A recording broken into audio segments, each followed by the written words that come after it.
In Ironwood State Prison, a black inmate was about to challenge the brutal order enforced by white prison guards.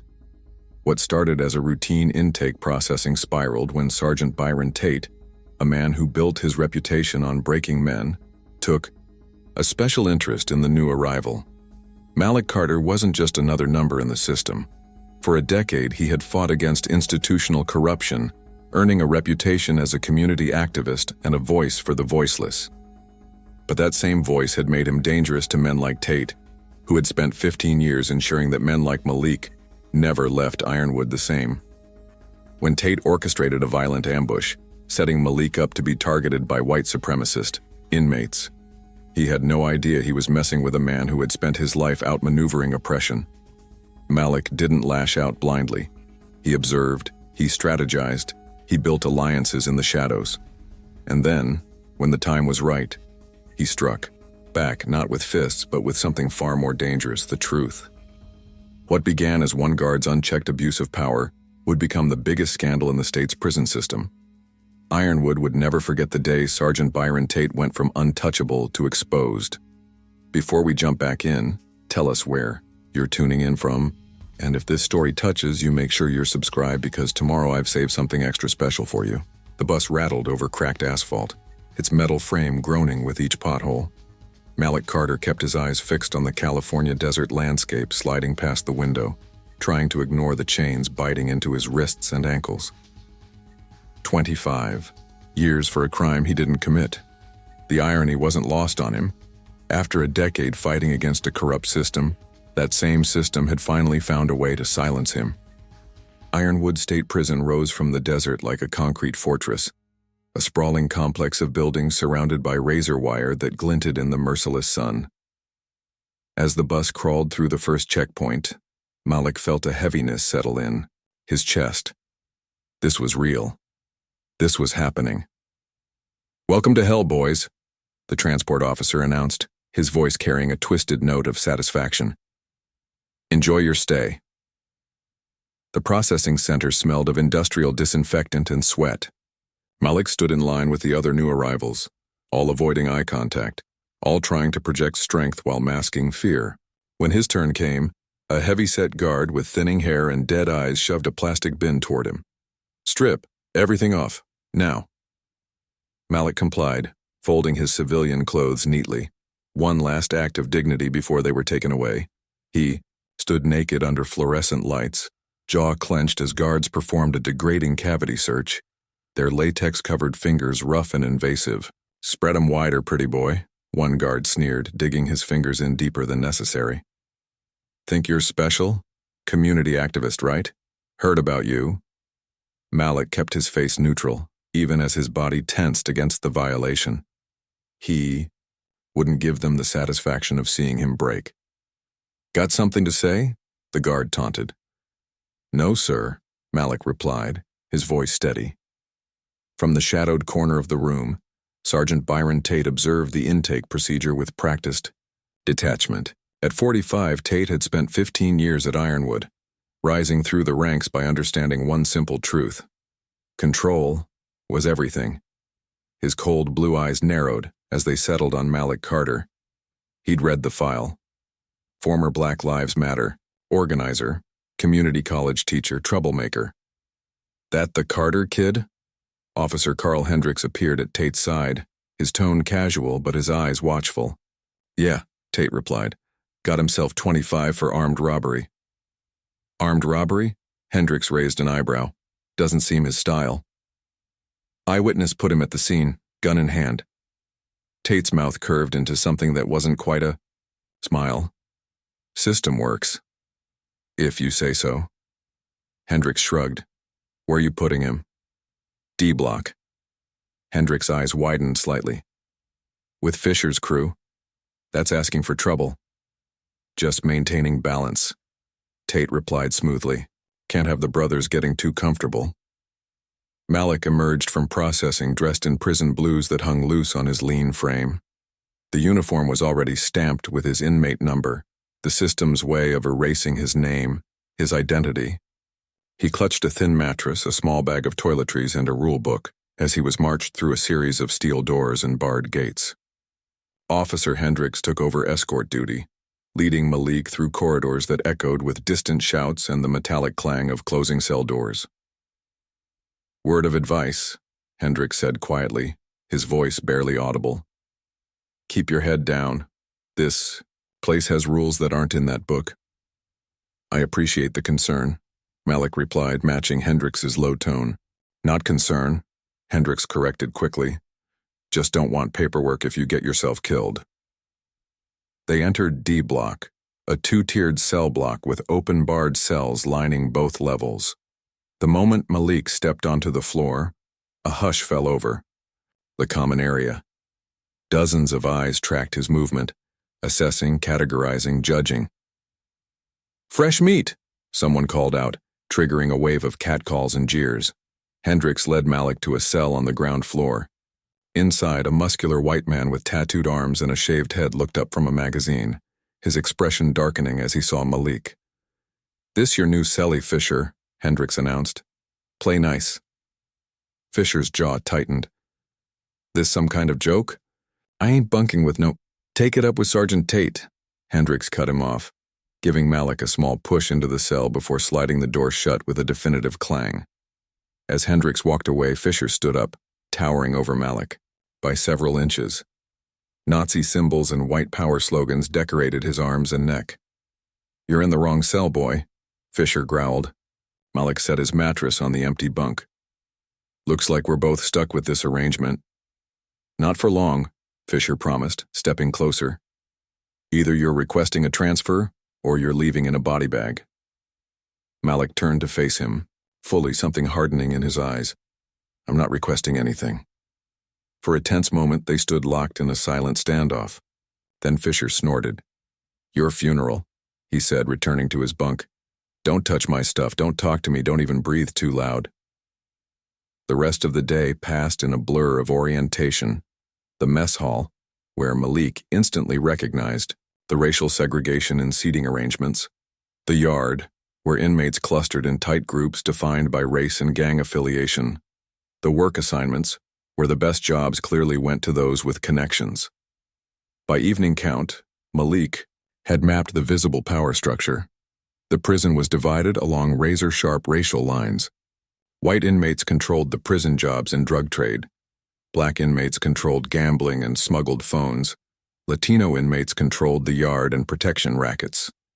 The guards, predominantly white, maintained a facade of control while allowing the system to run itself through strategic enforcement and deliberate blind spots. After dinner, as inmates filtered back to their cells for evening lockdown, a tall, broad-shouldered black man with salt and pepper hair intercepted Malik in a relatively quiet corner. "Name's Ray Morrison. Most call me Big Ray," the man said, his voice a low rumble. His weathered face suggested he was in his 60s, but his frame remained powerful. "Been watching you today." "Malik Carter." "I know who you are," Ray said. "That's the problem.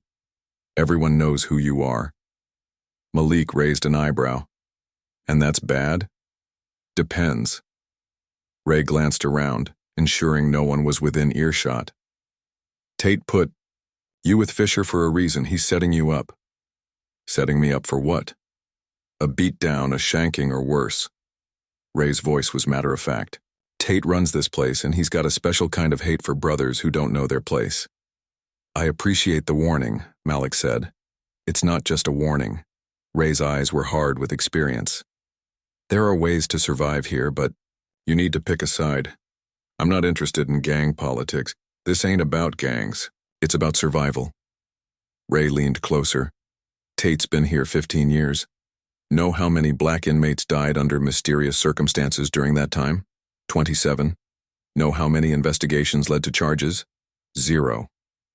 Malik absorbed this, his expression unchanging. "Tate's got a crew of guards who follow his lead," Ray continued. "Hendricks is his right hand. They can make your life hell or end it entirely, and there's nothing the system will do about it." Before Malik could respond, another voice cut in, from behind. "Big Ray giving you the welcome speech?" The voice belonged to a younger black man with intricate tattoos crawling up his neck. 3 other inmates flanked him, their postures conveying practiced intimidation. "Just making conversation, D'Lo," Ray replied, his tone neutral but respectful. D'Lo, Darnell Hughes, stepped closer, sizing up Malik with calculating eyes. At 32, he'd spent nearly half his life behind bars and had clawed his way to becoming one of the most influential inmates at Ironwood. "Malik Carter," D'Lo mused. "The activist. Heard you got railroaded." "Something like that," Malik confirmed. "Word is you got connections on the outside. Lawyers, activists, media types." D'Lo's eyes glinted with interest. "Those kinds of connections could be valuable in here." "I'm just trying to survive my first day," Malik said. D'Lo chuckled.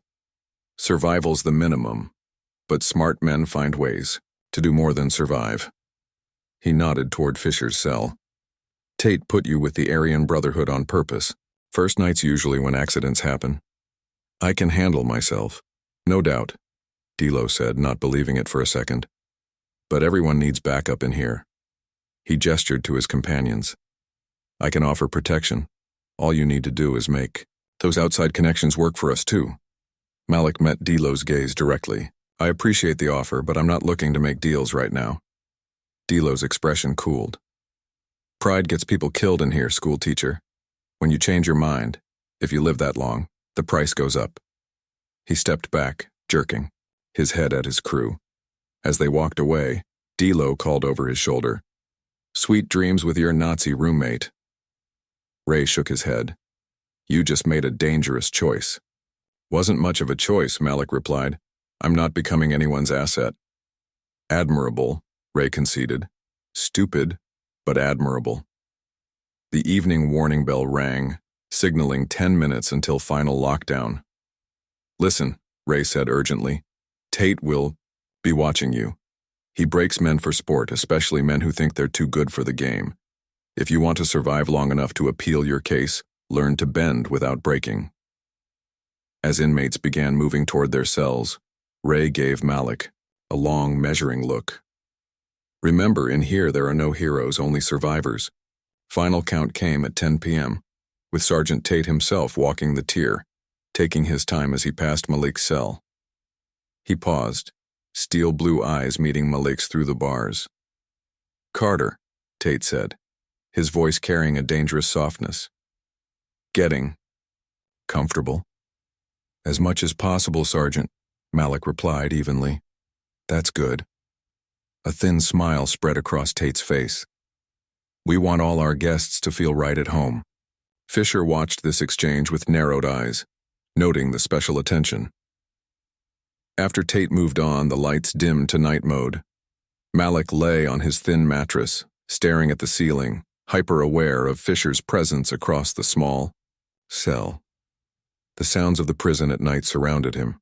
Distant shouting, muffled sobs, the occasional burst of laughter, all punctuated by the rhythmic patrol of night shift guards. Fisher's voice drifted through the darkness. "Whatever beef you got with Tate, keep it to yourself. I'm not getting caught in the crossfire." Malik said nothing, understanding the unspoken message. Fisher was many things, but stupid wasn't one of them. He'd recognized the target on Malik's back and wanted no part of it. As Malik finally drifted toward uneasy sleep, he thought about Ray's warning and D'Lo's offer. The prison was a complex ecosystem with its own rules and power structures. He'd spent years as an activist working within systems to change them. Now he found himself inside the most oppressive system of all, with a man like Tate as his enemy. Tate, meanwhile, sat in the officer's break room, Malik's file open before him. He tapped a pen against the table, something like anticipation in his eyes. In 15 years, he'd broken countless men who came in full of defiance. Some took days, others took months, but they all broke eventually. The stubborn ones were his favorite. They fell the hardest. "Something special about this one?" Hendricks asked, pouring himself coffee. Tate closed the file. "Just another inmate who needs to learn his place." "If you say so," Hendricks replied, not entirely convinced. "Just try not to make too much paperwork for me." Tate's laugh held no humor. "When have I ever left evidence that needed paperwork?" Outside in the darkness, Ironwood State Prison stood silent against the desert night, its walls containing thousands of stories of power and resistance, of brutality and survival. And within those walls, the first moves in a dangerous game had just been played. Malik awoke to the sound of keys jangling outside his cell. His eyes snapped open in the pre-dawn darkness, instantly alert after a fitful night's sleep. Fisher was already up, standing at attention beside his bunk as the cell door slid open with a metallic screech. "Count time, ladies," barked Officer Hendricks, his flashlight beam sweeping the small space. Behind him, Sergeant Tate loomed like a shadow, his eyes finding Malik's through the gloom. "Carter," Tate said, his voice carrying a false pleasantness. "How was your first night in your new home?" "Fine, Sergeant," Malik replied neutrally, noticing how Fisher stiffened at Tate's focused attention. "Glad to hear it." Tate's smile never reached his eyes. "I've got a special assignment for you today. Kitchen duty." Hendricks looked surprised. "I thought he was slated for laundry." "Change of plans," Tate replied smoothly. "Report to the kitchen. After breakfast, Carter. Don't be late." After they moved on, Fisher turned to Malik with narrowed eyes. "Kitchen's white territory. You're being set up." Malik said nothing, but the warning registered. Kitchen duty was controlled by white inmates who wouldn't welcome a black newcomer, especially one placed there by Tate. The sergeant wasn't wasting any time. The mess hall thrummed with tightly controlled chaos as hundreds of inmates moved through. Breakfast in staggered shifts.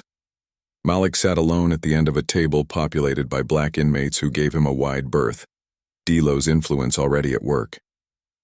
The message was clear: decline our protection, stand on your own. From across the room, Big Ray watched Malik with thoughtful eyes. At another table, Delo sat surrounded by his crew, occasionally glancing toward Malik with calculated indifference. As Malik finished his watery oatmeal, a commotion erupted near the serving line. Two inmates, one black, one Latino, were squared off, tension radiating between them. Guards moved toward the disturbance with practiced efficiency, but Malik noticed something odd. Tate, standing near the entrance, made no move to intervene. Instead, his eyes were fixed on Malik. The argument escalated, voices rising. Other inmates began to stand, the racial fault lines in the room suddenly charged with electricity. Malik remained seated, watching carefully as Tate finally moved. Not toward the altercation, but in a subtle circuit that brought him closer to Malik's position. The first punch was thrown. Within seconds, the mess hall erupted into chaos. Inmates from rival groups seized the opportunity to settle scores, tables overturned, and food trays became weapons. Guards shouted commands that went unheeded as they waded into the fray, batons swinging. Malik stood, backing away from the violence, acutely aware of Tate's position. The sergeant had maneuvered to cut off Malik's path to the exit, effectively herding him toward the center of the chaos. The realization hit with perfect clarity. This was orchestrated. Tate had somehow triggered this riot, and now he was forcing Malik into its heart. A white inmate charged at Malik, swinging wildly. Malik sidestepped, using the man's momentum to send him sprawling. Another came from behind, wrapping an arm around Malik's throat. Malik drove an elbow back, breaking the hold, but found himself surrounded by three inmates with hatred in their eyes. "Tate says hello," one of them snarled. Lunging forward, Malik fought defensively, using his environment and their aggression against them. He had no illusions about winning. He was outnumbered and in a losing position. His only goal was to avoid giving Tate what he wanted, a reason to add years to his sentence for assaulting another inmate.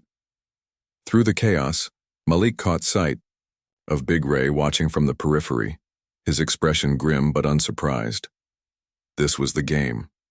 Tate creating situations where Malik would either be hurt or forced to hurt others, either outcome serving Tate's purpose.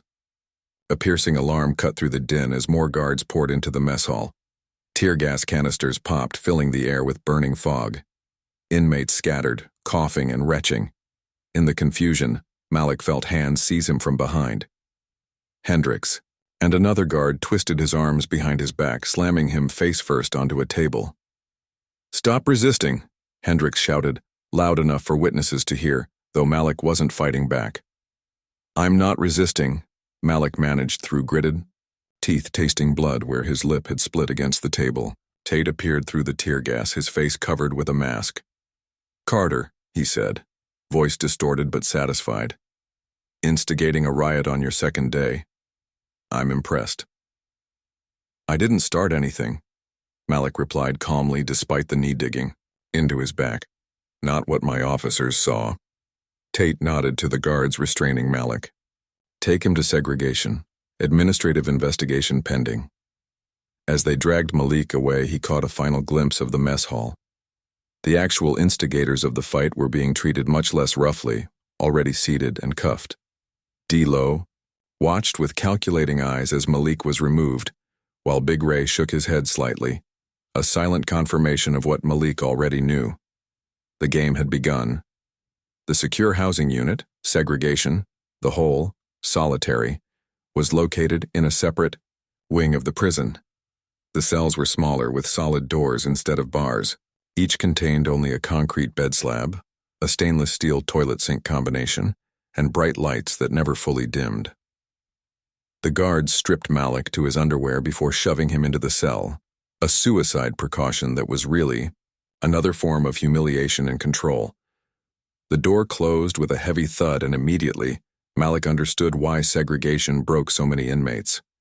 The silence was absolute, except for distant echoes and the mechanical hum of the ventilation system. No human voices, no movement to track, nothing to mark the passage of time except meal deliveries pushed through a narrow slot. Malik sat on the cold concrete slab, taking inventory of his injuries, bruised ribs, split lip, a swollen eye, and of his situation. Less than 48 hours at Ironwood, and he was already in solitary, exactly as Tate had planned. Hours passed, bleeding into one another without distinction. Malik used the time to think, reconstructing the events that had led to his conviction. The robbery he allegedly committed had targeted a store owned by a retired police captain. The eyewitness who identified him was the captain's nephew. The arresting officer had previous run-ins with Malik during protests. The pattern was clear. This wasn't random. His activism had made him a target. His thoughts turned to Aisha, his sister. By now she would know he had been placed in segregation. Aisha had been fighting for him since the day of his arrest, leveraging her journalism background to question his conviction in every available forum. She was his lifeline to the outside world, the one person who could shine a light on what was happening inside Ironwood. Malik's meditation was interrupted by the sound of the food slot opening. Instead of a meal tray, however, a folded piece of paper slid through. The slot closed before he could see who had delivered it. He unfolded the paper carefully. In neat, precise handwriting was a message. "Not everyone wears the same uniform. Patience. Opportunity comes to those who watch and wait." Our Big Ray. Somehow he'd found a way to get a message into segregation. The note confirmed what Malik had begun to suspect. There were cracks in Tate's system, potential allies in unexpected places. The door to his cell suddenly opened, revealing Sergeant Tate, flanked by Hendricks and another guard Malik didn't recognize. "Comfortable, Carter?" Tate asked, entering the small space. Hendricks remained at the door while the third guard positioned himself behind Tate. Malik didn't respond, quickly concealing Ray's note in his fist. "Silent treatment? That's fine." Tate clasped his hands behind his back. "I just came to let you know that the incident report shows you as the primary instigator of the mess hall disturbance. That's good for 30 days in segregation plus potential additional charges." "We both know that's not what happened," Malik replied evenly. "Do we?" Tate's expression was one of mock confusion.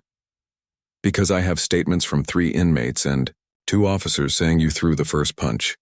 Who do you think the review board will believe? A convicted armed robber or decorated officers?" Malik met Tate's gaze without flinching. "The truth has a way of coming out."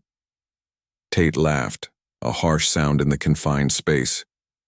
"This isn't one of your protests, Carter.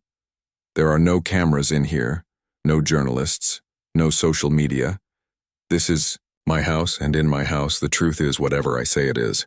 That why you came here, Sergeant, to gloat? I came to give you an opportunity. Tate stepped closer. I've dealt with your type before.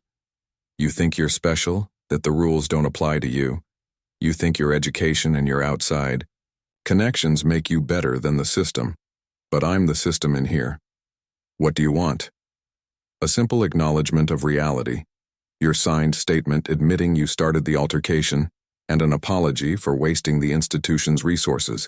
Do that, and maybe we can get you back to general population in a week instead of a month. Malik considered the offer, recognizing it for what it was, a trap. Any admission of guilt would not only justify his current punishment but could be used against him in his appeal. I think I'll wait for the hearing, Malik said.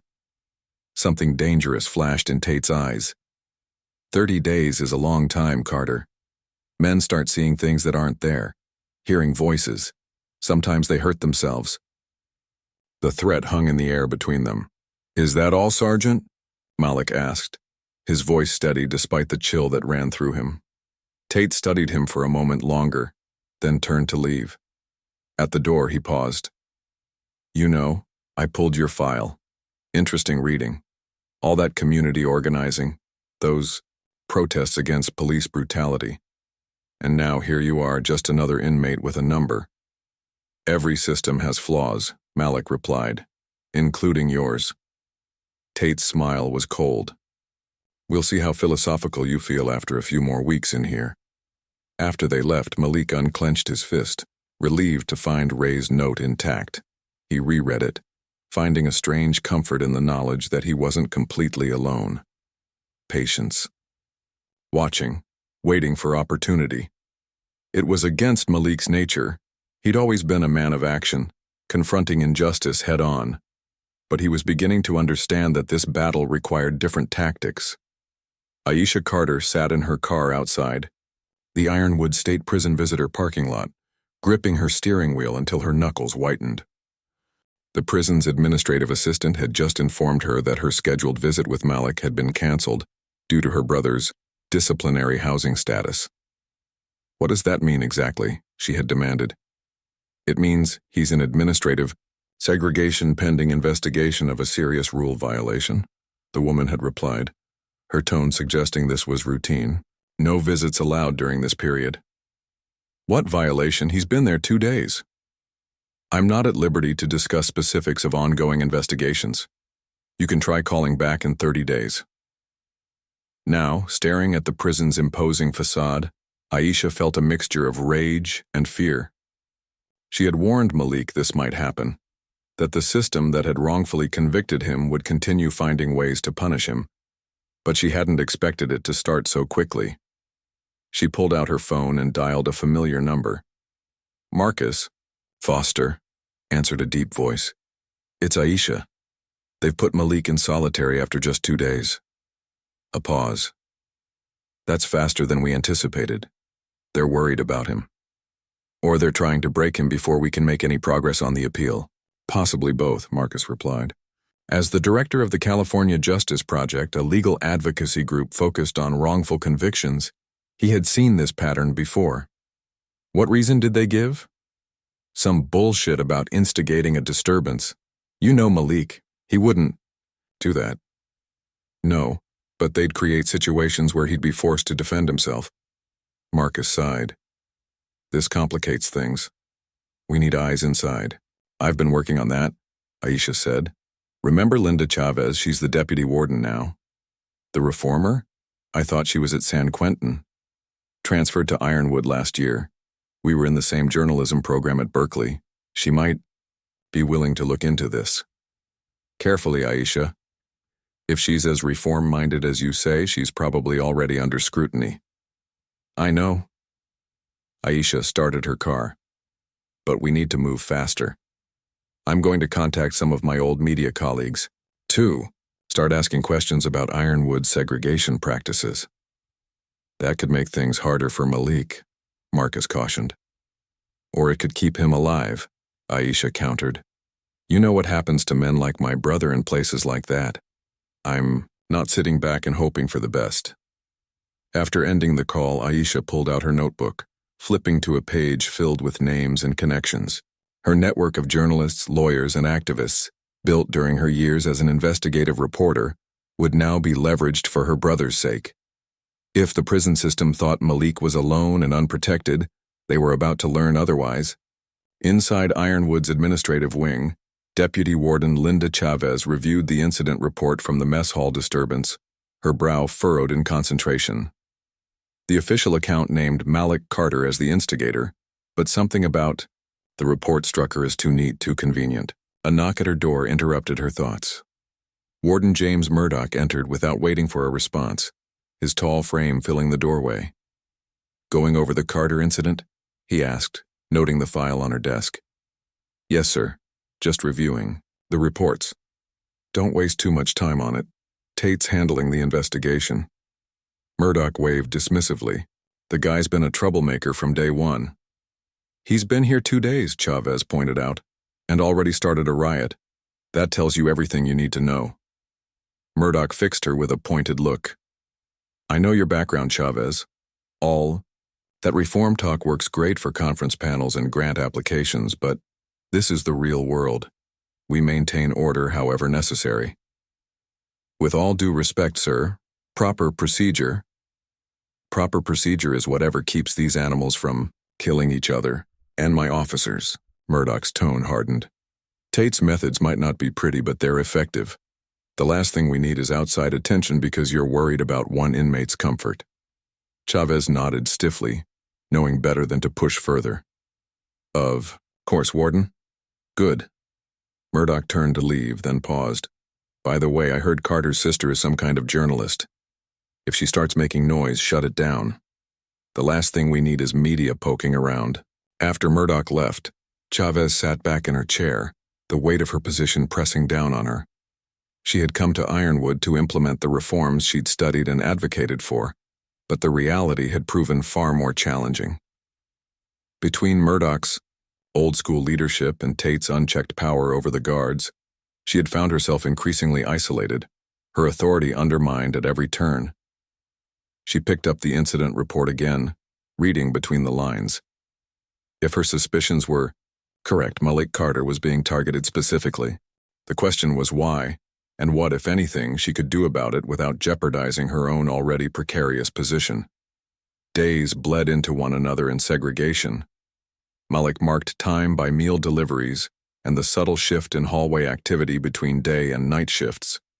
He had developed a routine: exercises in the morning, meditation in the afternoon, and mental review of legal precedents that might help his case in the evening. Telling and preparing this story took us a lot of time, so if you are enjoying it, subscribe to our channel. It means a lot to us. Now back to the story. On what he estimated was his 5th day in isolation, his cell door opened unexpectedly outside of normal movement times.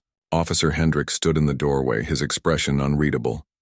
"Get dressed," he ordered, tossing a fresh set of prison blues onto the concrete slab. "You've got a visitor." Malik pulled on the clothes quickly, his mind racing. Visitors weren't allowed in segregation. Was it Aisha, a lawyer, or something else entirely? Hendricks cuffed him before leading him through a series of security checkpoints. Instead of the regular visitation area, they turned toward the administrative section of the prison. Eventually, they reached a small meeting room with a table and 3 chairs. "Wait here," Hendricks said, securing Malik's cuffs to a ring on the table before leaving. Minutes later, the door opened again, and Deputy Warden Chavez entered, carrying a folder. She was in her early 40s with sharp features and an air of cautious authority. "Mr. Carter," she said, taking a seat across from him. "I'm Deputy Warden Chavez. I wanted to discuss the incident that led to your current housing status." Malik studied her face, trying to read her intentions. "I appreciate that, Deputy Warden. According to the reports, you instigated a physical altercation that escalated into a significant disturbance." "That's not what happened," Malik replied, calmly. "No?" She opened the folder, glancing over the papers inside. "I have statements from multiple witnesses saying otherwise. Witnesses who either work for Sergeant Tate or are controlled by him." Chavez's expression revealed nothing, but she didn't immediately dismiss his claim. That's a serious allegation against a senior officer. It's the truth. Truth is subjective in here, Mr. Carter. She closed the folder. What's not subjective is that you have 25 years ahead of you. How you serve that time, in general population or in segregation, depends largely on your ability to adapt to the realities of this institution. Malik leaned forward slightly. Are you advising me to keep my head down and accept whatever happens? I'm advising you to be smart about your battles. There was something in her tone, a subtle emphasis that suggested more than her words conveyed. I understand, Malik said, reading between the lines. And the current battle? Am I returning? To segregation? For now, yes. Your review hearing is scheduled for next week. Chavez stood, gathering her papers. Until then, I suggest you reflect on how you want your time at Ironwood to proceed. As she turned to leave, Malik took a calculated risk. Deputy Warden, my sister mentioned she knew you from Berkeley. Journalism program. Chavez paused, her back to Malik. Your point, Mr. Carter? Just that small world connections can be valuable for everyone involved. She turned slightly, meeting his eyes for a brief moment. Something unspoken passed between them. Not quite an alliance, but an acknowledgement of mutual awareness. Officer, she called, and Hendricks returned to escort Malik back to segregation. That night, Malik found another note slipped through his food slot with dinner. This one was different, typed rather than handwritten, on what appeared to be official prison letterhead with the header portion torn off. Tate conducting cell search in D block tomorrow. Planning to find contraband in your assigned space. Documentation exists of pattern. Watch who brings your food. Some can be trusted. The note wasn't signed, but Malik didn't need a signature to recognize its significance. Someone with access to administrative information was reaching out. Possibly Chavez herself or someone in her circle. The web of potential allies was growing. He memorized the contents before flushing the paper down the toilet. Tate was moving faster than expected, not content to keep Malik in segregation, but actively working to add new charges that would extend his sentence or at least eliminate any chance of successful appeal. But in his eagerness, Tate was making mistakes. He was leaving evidence, creating patterns that could be documented, and most importantly, he was revealing just how threatened he felt by Malik's presence. As Malik lay on his concrete bed that night, staring at the ceiling, a new understanding began to form in his mind. Tate wasn't just a sadistic guard abusing his power. He was a man protecting something, perhaps hiding something. Malik's presence had triggered not just hatred, but fear. For the first time since his arrival at Ironwood, Malik felt the faintest glimmer of hope. Not because his situation had improved, it hadn't, but because he had begun to see the outlines of a strategy.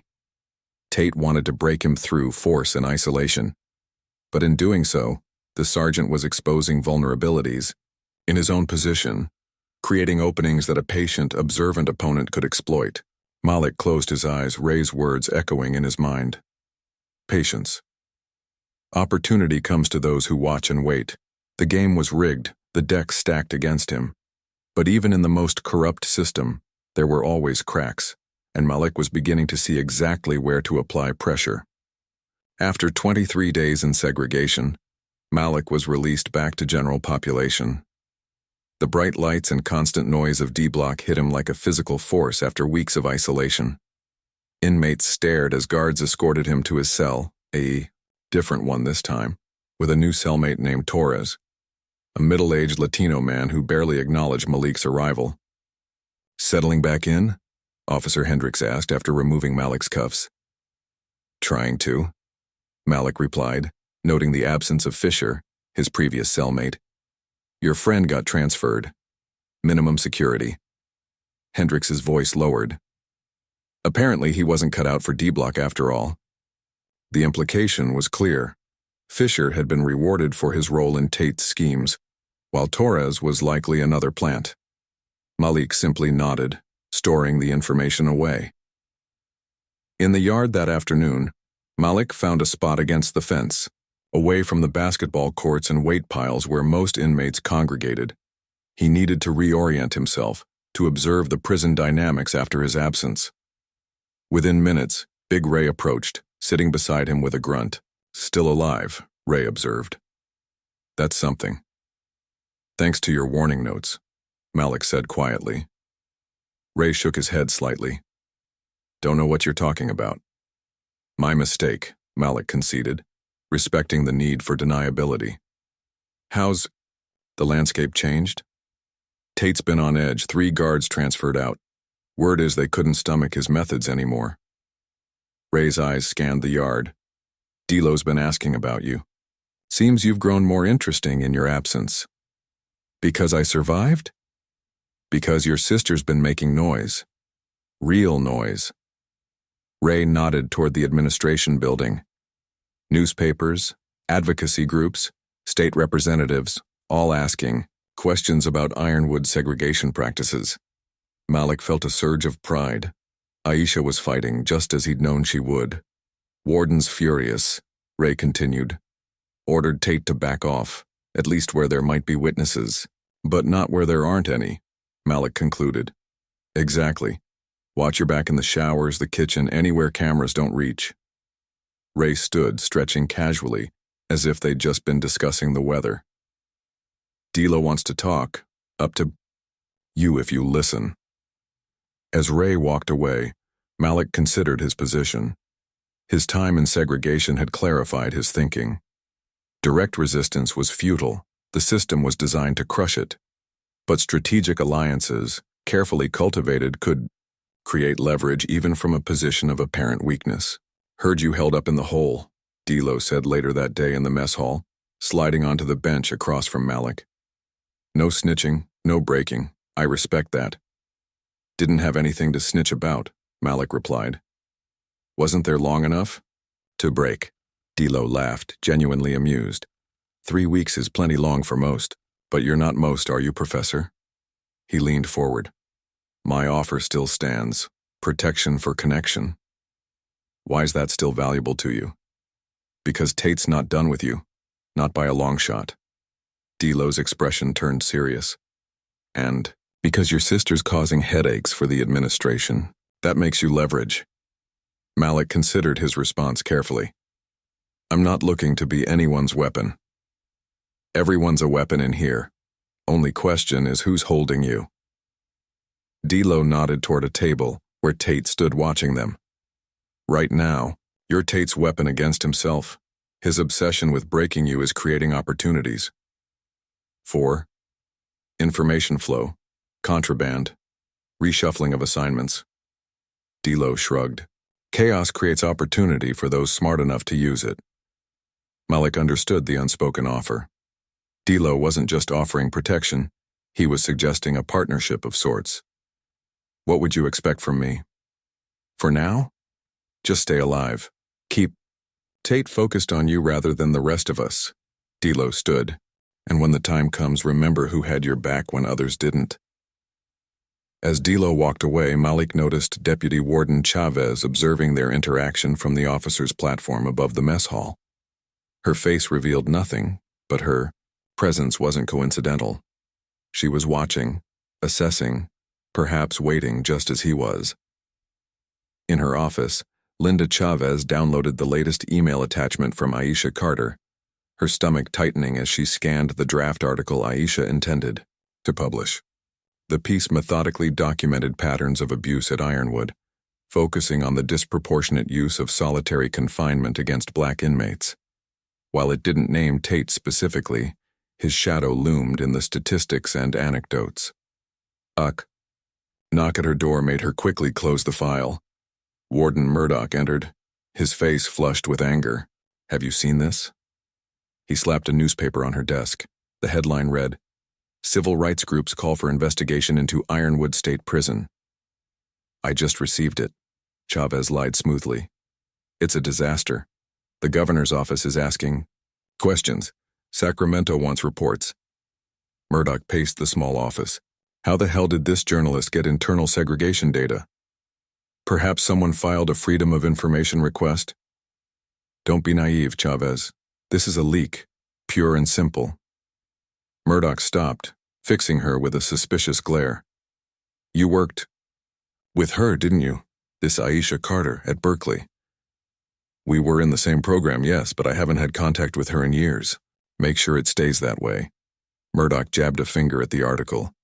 We need to contain this, find the leak, and get Tate to dial back his enthusiasm until this blows over. After Murdoch left, Chavez unlocked her bottom drawer, adding the newspaper to a growing file of documentation. Her position was increasingly precarious, but she'd come too far to back down now. She picked up her phone, dialing a secure line she rarely used. Marcus, it's Linda. We need to accelerate the timeline. Things are heating up faster than expected. 3 days after his return to general population, Malik was assigned to laundry duty, a relatively safe position compared to the kitchen or maintenance. But as he sorted through filthy uniforms, he remained vigilant, knowing Tate wouldn't have placed him there without purpose. Carter, called a voice from the doorway. Torres, his cellmate, stood awkwardly, eyes shifting. Message from D-Lo. Meeting in B shower, now. Malik hesitated. The showers were notorious blind spots, no cameras, minimal supervision. Did he say what it's about? Just to come. Alone. Torres disappeared before Malik could ask more questions. It was almost certainly a trap, but ignoring a summons from D-Lo would create its own problems. Malik informed the laundry supervisor. He needed a bathroom break, then made his way cautiously toward B-block showers. The shower area was eerily quiet when he entered, steam hanging in the air from recent use but no one visibly present. D-Lo? Malik called, moving slowly, staying near the exit. Not here, came a voice from behind him. 2 white inmates emerged from the changing area, blocking the door. Both were heavily muscled, with prison-made weapons gripped in their hands. Tate sends his regards, one said with a cold smile. Malik backed up, scanning for escape routes or improvised weapons. This isn't very original. Doesn't need to be, the inmate advanced. Just needs to work. They attacked simultaneously, one slashing with a sharpened toothbrush handle, the other swinging what looked like a lock wrapped in a cloth. Malik dodged the first attack but took a glancing blow from the second, pain exploding across his shoulder. He fought defensively, using the slippery floor and shower stalls to create distance, but he was outnumbered and outarmed. A slash caught his forearm, drawing blood. Another blow struck his ribs. He was losing, and they both knew it. Then the door burst open. D-Lo and 2 of his crew rushed in, overwhelming Malik's attackers with brutal efficiency. Within seconds, both white inmates were on the ground, bloodied and unmoving. Get him up, D-Lo ordered one of his men. To Malik, who was leaning against a wall, clutching his bleeding arm, he said, Guess you passed the test. Test? Malik's voice was tight with pain and anger. Had to know if you'd rat me out when cornered, if you'd believed Torres was really from me. D-Lo shrugged. Now I know. You could have just asked. Words are cheap. Actions tell the truth. D-Lo handed Malik a clean towel for his wound. Nice moves, by the way. Most would have been dead before we got here. So now what? Malik pressed the towel against his bleeding arm. Now you're under my protection, officially. D-Lo nodded to his men, who were already cleaning up the scene. And Tate learns he can't touch what's mine without consequences. I don't belong to anyone, Malik said firmly. D-Lo laughed.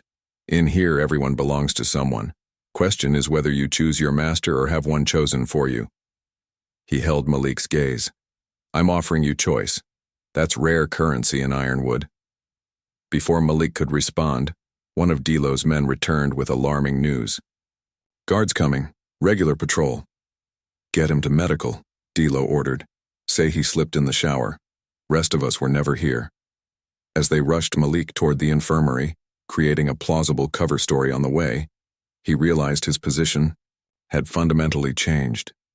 He was now visibly affiliated with D-Lo's crew, with all the protection and complications that entailed. Whether he'd chosen it or not, he had just become a player in the prison's power game. Sergeant Tate slammed his fist against the wall of the guards' break room. What do you mean they got to him first? You had one job. It was a setup. The guard explained nervously. D'Lo knew somehow. Had his guys waiting. Impossible. Torres is on our payroll. He wouldn't have tipped them off. Maybe Carter's got more allies than we thought, suggested Hendricks, who had been watching the exchange with growing concern. Maybe it's time to back off, Byron. This is getting too hot. Back off? Tate's eyes blazed. After what his sister's article did? The warden's breathing down my neck, Sacramento's asking questions, and you want me to back off? I'm saying maybe there's a smarter play than direct confrontation, Hendricks replied carefully. Carter's connected now, both inside and outside. We need subtlety, not brute force. Tate's expression shifted, calculation replacing rage. You're right, we've been too obvious. He straightened his uniform. Get me everything on D'Lo's operation. Every dealer, every customer, every contraband route. If Carter wants to play politics, we'll show him what real pressure looks like. In the infirmary, the prison doctor stitched Malik's arm with minimal anesthetic, his rough handling making it clear where his sympathies lay. Afterward, a nurse with kind eyes slipped Malik extra bandages and painkillers when the doctor wasn't looking. Another small sign that not everyone in Ironwood supported Tate's regime. As Malik lay on the thin mattress, arm throbbing despite the medication, the curtain around his bed rustled. Big Ray slipped in, taking a seat beside him. Heard you had an accident, Ray said, his tone making it clear he knew otherwise. Seems. I've got clumsy tendencies, Malik replied. Also heard you've got new friends. Ray's expression was serious. D'Lo's not a bad ally, but remember his priorities. He's a businessman first. The moment you're bad for business. I understand the arrangement. Do you? Ray leaned closer. Listen carefully. This place runs on more than muscle and fear. Information is the real currency. Who knows what, who tells who keeps secrets.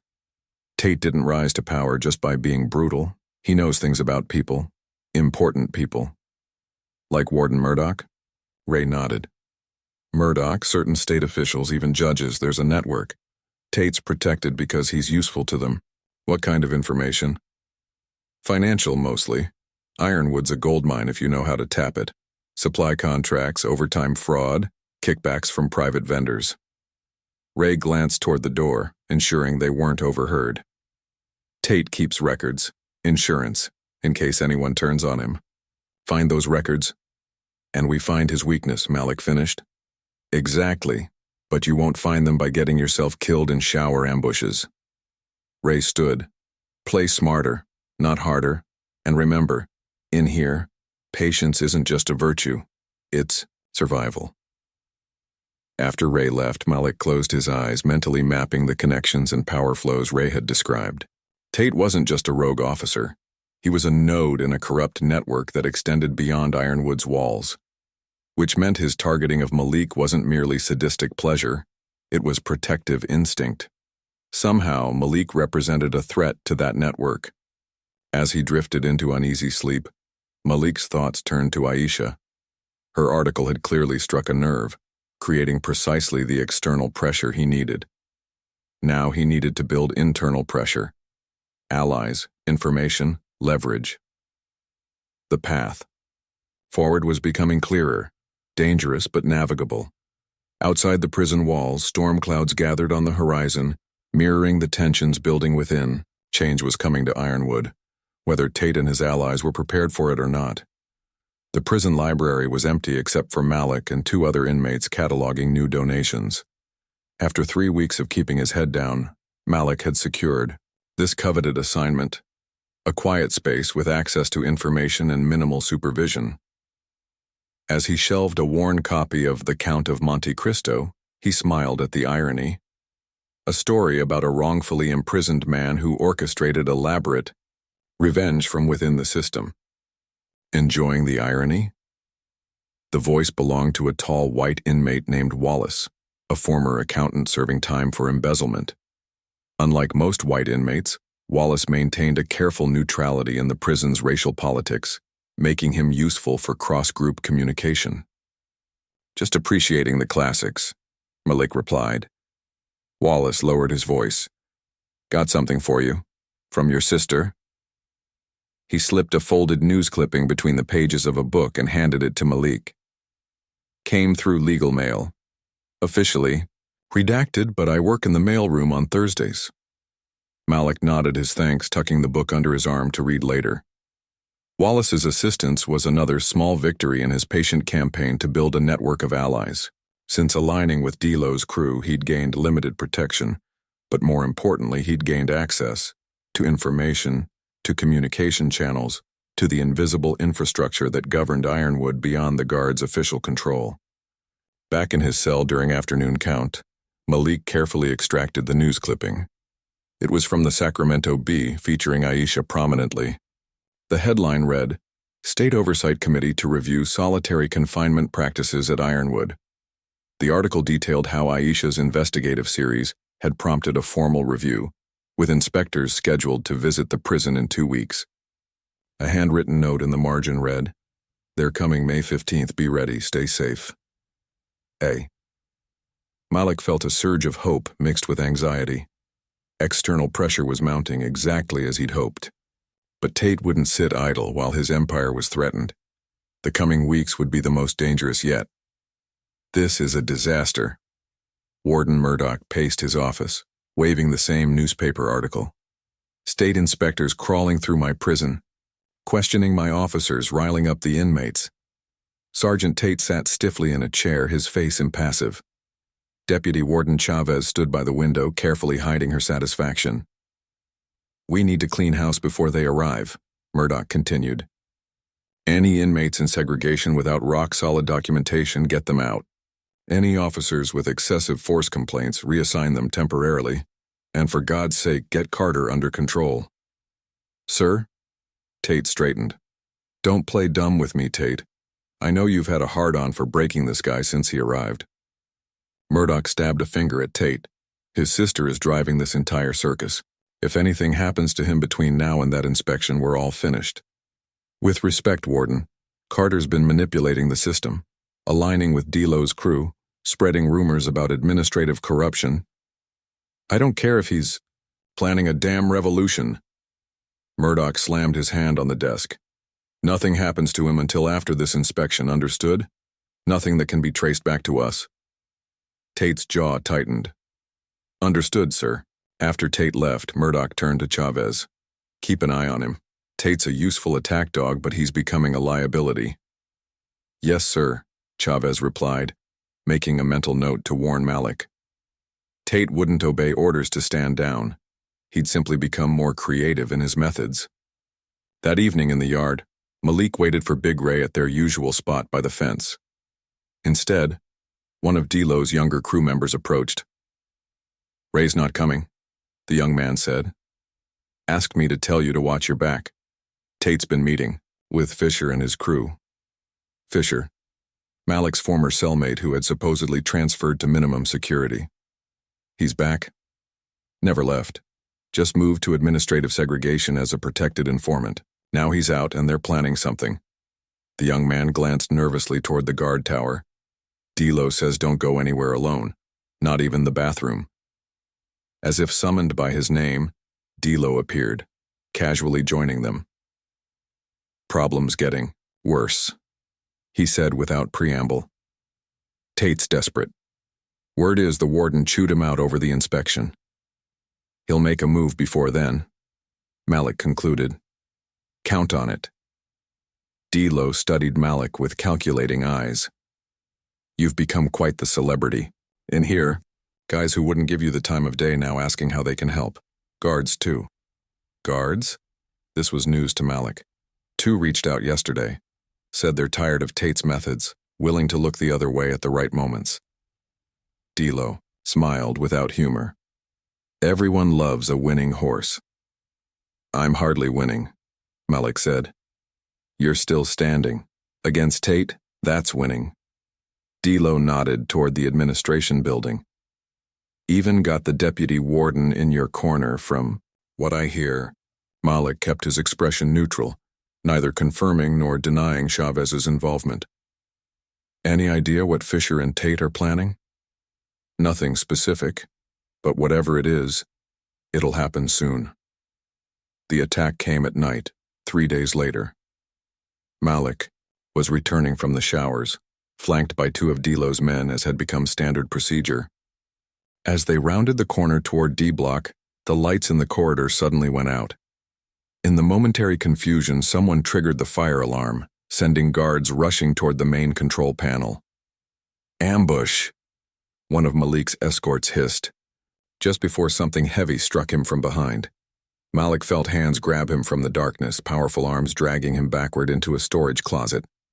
He fought hard, landing several solid blows, but a crushing hit to his kidney dropped him to his knees. As the door closed, cutting off what little light remained, he heard Fisher's distinctive voice. "Payback time, boy." What followed was methodical brutality. 4 attackers working with practiced coordination, beating Malik with calculated precision, targeting joints, kidneys, ribs, careful to avoid his face or any immediately visible areas. Through the pain, Malik recognized the technique. This wasn't random violence. It was a message, orchestrated by someone with experience breaking men without leaving evidence. He stopped fighting back, conserving energy, protecting his head as best he could. Fisher grew frustrated at Malik's silence, no begging, no screaming, and escalated, landing a savage kick to Malik's chest that produced an audible crack. "That's enough," said a voice from the doorway. Light spilled in as the power returned, revealing Officer Hendricks. "You've made your point. We're not done," Fisher growled. "Yes, you are, unless you want to explain a corpse." Hendricks surveyed the scene with professional detachment. "Get out. Different routes. Back to your cells." As Fisher and his crew disappeared, Hendricks knelt beside Malik, who lay semi-conscious on the floor. "Ambulance is coming. Prison hospital can't handle this." Through swollen lips, Malik managed a single question. "Why?" Hendricks hesitated. "Let's just say not everyone likes Tate's methods." He stood as medical staff arrived. "Official report. We'll say you were found this way. Unknown assailants, understand?" Malik nodded slightly, the movement sending fresh waves of pain through his body. As paramedics lifted him onto a stretcher, he caught a glimpse of Deputy Warden Chavez watching from down the hall, her face a mask of controlled fury. County General Hospital was a blur of bright lights, beeping machines, and hushed medical consultations. 3 broken ribs, a punctured lung, internal bleeding, and a fractured wrist. Serious but not life-threatening, provided there were no complications. 2 guards were posted outside Malik's room, ostensibly for security but more likely to monitor who visited and what was said. On the second day, Malik woke to find Aisha sitting beside his bed, her face lined with worry and rage. "My God, Malik," she whispered, taking his hand. "What did they do to you?" "Just prison politics," he replied, his voice raspy from the breathing tube they'd removed that morning. "How did you get in?" "I have press credentials and a very determined lawyer." She leaned closer. "The state inspection has been moved up. They're coming day after tomorrow, not next week. This," she gestured to his injuries, "changed everything. I made sure of it." Despite the pain, Malik smiled. "Perfect timing. You need to tell them what happened. Name names." Malik shook his head slightly. "Not how this works. We need Tate to think he's winning." "Winning? He nearly killed you." "And exposed himself in the process." Malik squeezed her hand weakly. "Trust me. The plan is working." Aisha looked skeptical but nodded. "Marcus is outside. He's been coordinating with someone inside Ironwood, a deputy warden." "Chavez," Malik confirmed. "She's been gathering evidence against Tate and Murdoch, documenting patterns of abuse." "Is it enough?" "Not yet. Tate keeps the real evidence of corruption elsewhere. Financial records, blackmail material, his insurance policy." Malik winced as he shifted position. "That's our real target." "And how exactly are you going to find that while you're in here?" "I have help on the inside now, more than Tate realizes. A nurse entered, signaling the end of their visit. Aisha stood reluctantly. The doctor says you'll be here at least another week. Good. Safer for now. Malik managed a weak smile. Tell Marcus to be ready. When this breaks, it breaks big. After Aisha left, Malik closed his eyes, mentally reviewing the pieces in play. His hospitalization was a setback, but also an opportunity. Proof of the very abuse they were fighting against. Arrived just in time for the state inspection. Meanwhile, his network inside Ironwood continued to grow and gather information. Even Hendrix's unexpected intervention suggested cracks in Tate's support structure. The true battle wasn't physical, it was informational and strategic. And on that front, despite his injuries, Malik was winning. In Warden Murdoch's office, the atmosphere was explosive. "What the hell were you thinking?" Murdoch shouted, face purple with rage. "State inspectors arriving tomorrow and you put an inmate in the hospital? The very inmate whose case started this whole investigation?" Tate stood rigid, face expressionless. "I had nothing to do with the assault on Carter." "Bullshit!" Murdoch hurled a file across the desk. Fisher was in administrative segregation until last week. Only 3 people could have authorized his return to general population: me, Chavez, or you. I didn't do it. Chavez didn't do it. That leaves you. Fisher has information on Delo's drug operation. I needed him placed strategically. Save it for the investigators. Murdoch collapsed into his chair. "We're done, Tate. All of us. 20 years building this place, running it my way, and you flush it down the toilet because you can't control your obsession with one goddamn inmate." Deputy Warden Chavez stepped forward. "Sir, with respect, we need to prepare for the inspection. Damage control." "What damage control?" "Carter's in the hospital with injuries consistent with a planned assault. His sister's broadcasting it on every news channel. Half the guards are probably already cutting deals to save themselves." Murdoch rubbed his temples.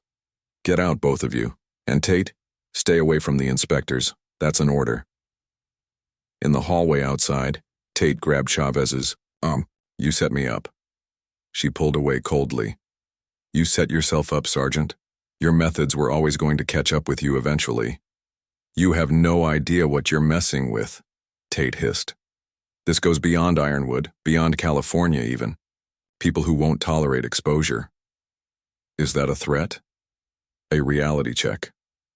Carter thinks he's so clever, building his little network, gathering scraps of information, but he has no idea what's really at stake." Tate straightened his uniform. "This isn't over, not by a long shot." As Tate stalked away, Chavez pulled out her phone, texting Marcus. "Threatening exposure beyond prison. Says M doesn't know real stakes. Need to move faster." In the prison yard, Delo sat with Big Ray. Their conversation pitched low despite the open space. Around them, Delo's crew maintained a watchful perimeter. "Heard from my contact at County. General," Delo said. "Carter's stable, won't be back for at least a week." "Timing works," Ray nodded. "State inspectors tomorrow. By the time he returns, landscape will be different." "If he returns." Delo eyed the guard towers. "Tate's desperate now. Might try to finish the job at the hospital." "He won't." Ray's voice carried quiet certainty. "Too many eyes on Carter now. Tate's next move will be elsewhere." "The sister?" "Possibly. Or the records Carter's been asking about." Delo considered this. "My guys can get to the records. We just need to know where." "That's the question, isn't it?" Ray watched as Tate emerged from the administration building, the sergeant's movement stiff with barely controlled rage. Where does a man like Tate hide his insurance policy? Back at County General, Malik drifted in and out of consciousness, pain medication clouding his thoughts. In his more lucid moments, he focused on the pieces of the puzzle: Tate's network, the financial corruption, the hidden records. The answer was there, just beyond his grasp. As night fell, a nurse entered to check his vitals, her movements efficient but gentle. As she adjusted his IV, she leaned close. Message from Chavez, she whispered. Tate's panicking.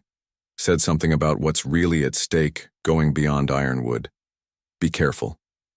Before Malik could respond, she was gone, leaving him with a new piece of the puzzle, and the growing realization that they might be targeting something much bigger than one sadistic guard or even a corrupt warden. The true scale of what they were confronting was only beginning to emerge. Malik returned to Ironwood 10 days after the assault, his ribs still tightly wrapped, moving with careful deliberation. The prison landscape had shifted dramatically during his absence. State inspectors had come and gone, leaving a wake of administrative chaos. 3 guards had been suspended pending investigation. Warden Murdoch rarely emerged from his office, where rumors claimed he spent his days on the phone with state officials and lawyers. And Sergeant Tate watched it all with cold, calculating fury. D'Lo and 2 of his crew escorted Malik from the intake area, a public display of alliance that drew stares from inmates and guards alike. "Welcome back to the circus," D'Lo said quietly. "You missed quite a show." "I heard. Inspectors spent 3 days here?" "Going through everything, segregation logs, use of force reports, medical records." D'Lo's smile was grim. "Found enough to extend their stay twice. Murdoch nearly had a stroke." "And Tate?" "Laying low, but watching. Always watching." D'Lo nodded toward a corridor where the sergeant stood observing their progress, his face expressionless. "He's been reassigned to administrative duty. No direct inmate contact." This was better than Malik had hoped. Tate neutralized, at least temporarily. "My cell assignment?" "Back with Torres. Don't worry, he's with us now. Tired of being Tate's puppet." When they reached D Block, Inmates nodded to Malik as he passed, no longer with suspicion or hostility, but with something approaching respect. Word had spread about his refusal to name his attackers, about his sister's media campaign, about the changes already implementing in Ironwood because of their combined pressure. In the prison's complex value system, Malik had risen in stature. In his cell, Torres greeted him with awkward formality. "Glad you're back, man. Things were getting weird without you." "Weird how?" Malik asked, easing himself onto his bunk. "Guards jumpy. Administration running scared. Tate pulling guys in for private talks." Torres lowered his voice. "He's been building a list. Guys connected to you, guys who might know things." "About what?" Torres shrugged. "That's the thing. Nobody knows exactly. But Big Ray wanted me to give you this as soon as you got back." He pulled a folded paper from inside his mattress. "Says it's about Tate's special project." The paper contained a hand-drawn map of the administrative wing with one office highlighted. Record storage B. Below it was a note. Night shift supervisor Jenkins has the key. Known gambling debts. Vulnerable. Malik tucked the map away, mind already formulating connections. If Tate's insurance policy was hidden in that records room, accessing it would require careful planning. Jenkins might be the weak link they needed. That evening, Malik sat with Big Ray in the library's far corner, where the camera angle created a blind spot suitable for private conversation. "Welcome back to the land of the living," Ray said, his weathered face showing genuine relief. "For a while there, we weren't sure you'd make it." Tate miscalculated. The attack accelerated everything. "True, but don't underestimate him. He's been in tight spots before." Ray glanced around before continuing. "The records room I mentioned, it contains financial documentation going back 15 years, supply contracts, payroll, maintenance budgets. And you think that's where Tate's keeping his leverage? Not directly, but hidden within legitimate records." Ray leaned closer. "Word is Tate has documentation of kickback schemes involving state officials who oversee prison contracts.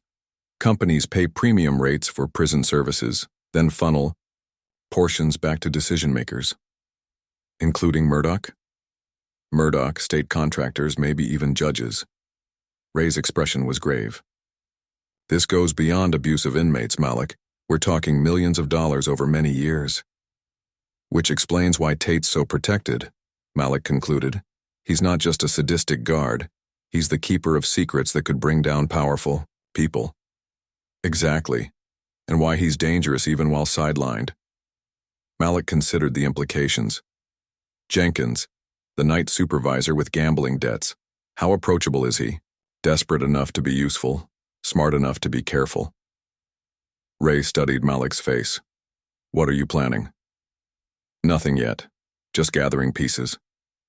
Malik shifted, wincing as the movement pulled at his healing ribs. Has Chavez been in contact?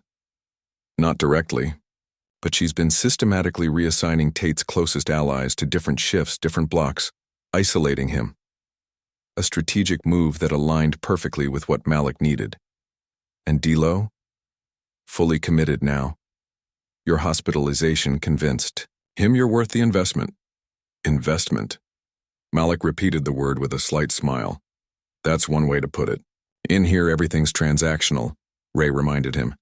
D'Lo sees opportunity in the coming power vacuum. He wants to be positioned advantageously when the dust settles. And you, Ray? What do you want from this? The older man was quiet for a moment. I've been in institutions for 40 years, seen every kind of corruption and abuse the system can generate. Before I die, I'd like to see at least one poisonous tree uprooted completely. Over the next week, Malik orchestrated a campaign of subtle disruption. Nothing dramatic enough to trigger lockdown, but persistent enough to create administrative chaos. First came the legal paperwork. Malik helped a dozen inmates file detailed grievances about conditions and treatment, each requiring formal investigation and response. The complaints cited specific policies and legal precedents, overwhelming the already short-staffed administrative team. Next, the communication web. Messages passed through the prison's invisible network. Kitchen workers, maintenance crews, administrative assistants, carrying fragments of information that, when assembled, revealed patterns of guard misconduct. Anonymous notes appeared in strategic locations, detailing which guards were involved in contraband, which accepted bribes, which participated in assaults. Then the schedule manipulation. Through carefully placed allies, including Torres, Malik, arranged small but significant disruptions to routine, delayed counts, misplaced tools, minor maintenance issues in critical areas. Each requiring reports, each creating documentation, each diverting attention and resources. Meanwhile, D'Lo handled the more direct pressure. His crew subtly expanded their territory, taking control of areas previously dominated by white inmates loyal to Tate. Not through violence, but through calculated shows of strength and strategic concessions. The racial dynamics of the prison began to shift, with mixed groups appearing in the yard and mess hall, a development that confused and alarmed the administration. Malik watched it all unfold from a careful distance, never directly involved but always connected. The system was designed to crush direct confrontation, but it had no defense against this dispersed, multifaceted pressure. In her office, Deputy Warden Chavez reviewed the latest batch of inmate grievances, recognizing Malik's influence in their coordinated focus and legal precision. Each complaint individually seemed reasonable, requiring due process. Collectively, they formed an administrative nightmare, exactly as intended. A knock at her door preceded Officer Hendricks, his expression troubled. Deputy Warden, got a minute? Come in, Hendricks, close the door. He sat across from her, fidgeting uncharacteristically. Things are getting weird.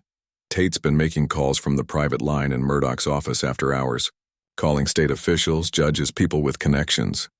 You've been monitoring him? Hendricks hesitated. Let's just say I've become concerned about the direction things are heading. Meaning?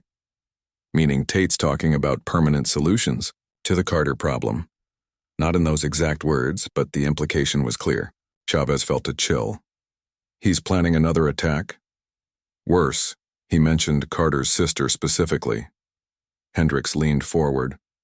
Look, I've looked the other way plenty of times. We all have. But murder? Outside the walls? That's a line I won't cross. Are you certain that's what he meant? Certain enough to be sitting here? Hendricks met her gaze directly. I've got 3 years till retirement. I'm not going down for conspiracy to murder. Chavez made a decision. From her locked drawer, she removed a USB drive. This contains documentation of systematic abuse under Tate's direction. Falsified reports, cover-ups, pattern of segregation targeting specific racial groups. I've been compiling it for months. Why give it to me? Because Carter needs to see it and I can't be seen giving it to him directly. She slid the drive across the desk. But this isn't just about abuse. There's financial documentation too. Evidence of contract fraud that Murdoch and Tate have been orchestrating for years. Hendricks stared at the drive. If I pass this to Carter, I'm choosing a side. You already chose when you stopped Fisher from killing him. Chavez's voice was firm. This is just following through. That night in the library, Malik received 2 crucial deliveries. First, the USB drive from Hendricks, passed discreetly during shift change. Then a note from Wallace, the neutral inmate who worked in the mailroom. Package from A coming tomorrow through legal mail. Attorney Garcia will bring during scheduled consultation. T has mentioned her specifically in phone calls. Be careful. The pieces were falling into place faster than expected. The USB drive contained exactly what they needed to expose Tate's abuse network. Combined with whatever Aisha was sending, they could create pressure too intense for even Tate's powerful allies to resist. But the mention of Aisha in Tate's calls was deeply concerning. If he was targeting her directly, the timeline needed acceleration. Malik sought out D'Lo in the yard, their conversation masked by the noise of a basketball game. Need to move up our timeline, Malik explained. Tate's making threats against my sister. D'Lo nodded, unsurprised. Man's desperate. What do you need? Access to a phone, secure, untraceable. Doable. Tonight. D'Lo studied him. This moving faster than you expected? Much faster. The USB Chavez sent contains everything. Financial records, abuse documentation, even communications with state officials. Enough to take down Tate? Tate, Murdoch, and half the state prison board from the looks of it. Malik's expression was grim. But that makes it more dangerous. These people won't go down without a fight. D'Lo smiled thinly. Fighting's what I do best. You handle the strategy, I'll handle the muscle. That evening, while most inmates watched the weekly movie, D'Lo's crew created a diversion in C Block. As guards rushed to respond, Malik used an unmonitored phone in the medical unit, accessing it through an orderly who owed D'Lo a favor. Marcus Foster, answered the familiar voice of Aisha's legal contact. It's Malik. Emergency protocol. They had established code phrases during Aisha's visit to the hospital. Go ahead. Tell Aisha to reschedule tomorrow's visit. Tate's made threats against her specifically. She's being targeted. Understood. We've actually uncovered the same. From our end, her latest article exposed financial connections between Ironwood contracts and 3 state officials. Created quite a stir. The USB from Chavez confirms it all. We need to move now, not wait. Agreed. I've arranged for a state investigator to meet with you tomorrow instead of Aisha. Name's Rodriguez, Financial Crimes Division. He'll come as part of your legal team. After ending the call, Malik returned to his cell through a carefully plotted route, avoiding cameras and guard stations. The pieces were in motion now, accelerating beyond Tate's ability to control. But that made him more dangerous, not less. The next morning, a general announcement crackled over the PA system. All inmates remain in cells for extended count. All non-essential personnel report to the administration building for emergency briefing. Through the bars, Malik could see unusual activity. Guards moving with purpose, administrative staff carrying boxes of files. Something had triggered emergency protocols. Torres, returning from his maintenance assignment just before the announcement, whispered urgently. State police just arrived, 6 cars headed straight for administration.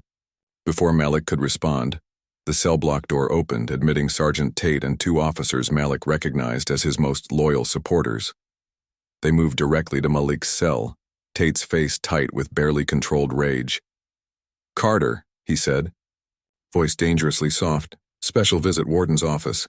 As the cell opened, Malik saw D'Lo watching from across the block, catching the subtle nod that would mobilize his protection network. Whatever Tate was planning, he wouldn't get far. "What's this about, Sergeant?" Malik asked calmly. "Your legal consultation has been moved up." Tate's smile never reached his eyes. "Seems you're suddenly very important to some very powerful people." As they escorted him out, Malik noticed other unusual details. Chavez watching from the guard station, her posture tense. The absence of Hendricks, who should have been on duty. The subtle positioning of Delo's men throughout the block, tracking their movement. The game had entered its final phase. Tate knew it. Malik knew it.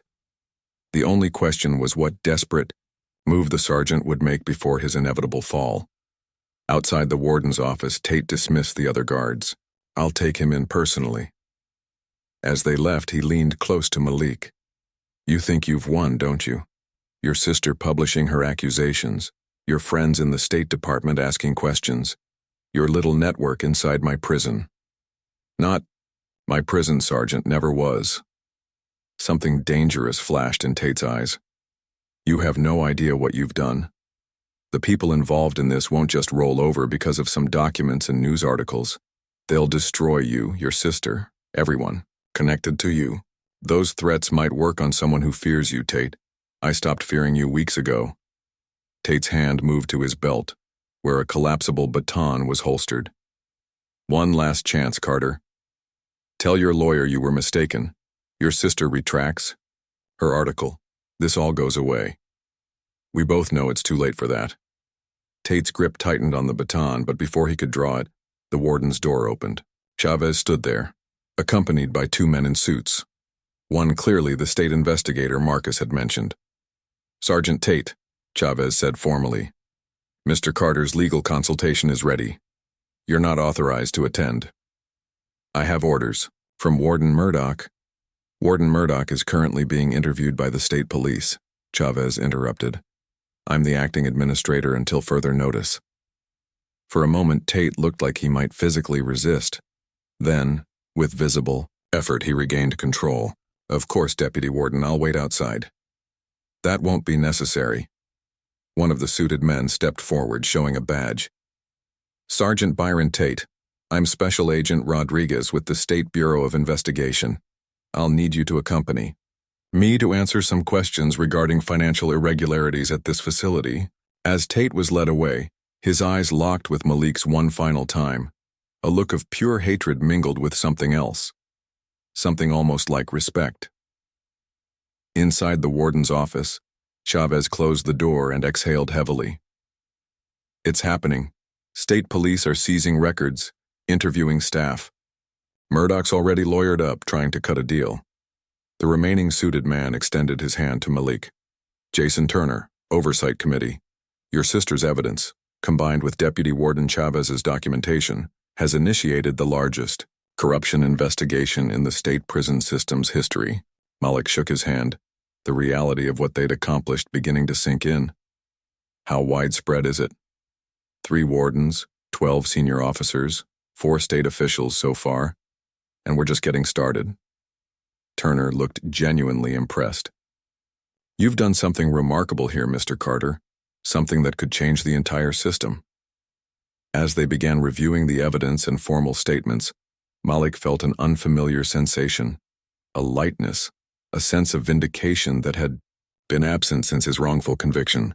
The corrupt structure that had seemed so impenetrable was crumbling, exposed by nothing more powerful than truth strategically deployed. But beneath the vindication ran a current of caution. Tate's final warning echoed in his mind. The powerful, people implicated in this scandal wouldn't surrender quietly. And somewhere in the prison, Tate's allies were surely regrouping, planning their response. The battle was being won, but the war was far from over. The relative calm lasted 3 days. 3 days of state investigators moving through Ironwood, interviewing staff and inmates, seizing records and dismantling the corrupt infrastructure piece by piece. Warden Murdoch remained suspended, pending investigation. Sergeant Tate had been released after questioning but was barred from the facility. Deputy Warden Chavez served as acting administrator, implementing emergency protocols while trying to maintain normalcy. For those 3 days, the prison population watched and waited.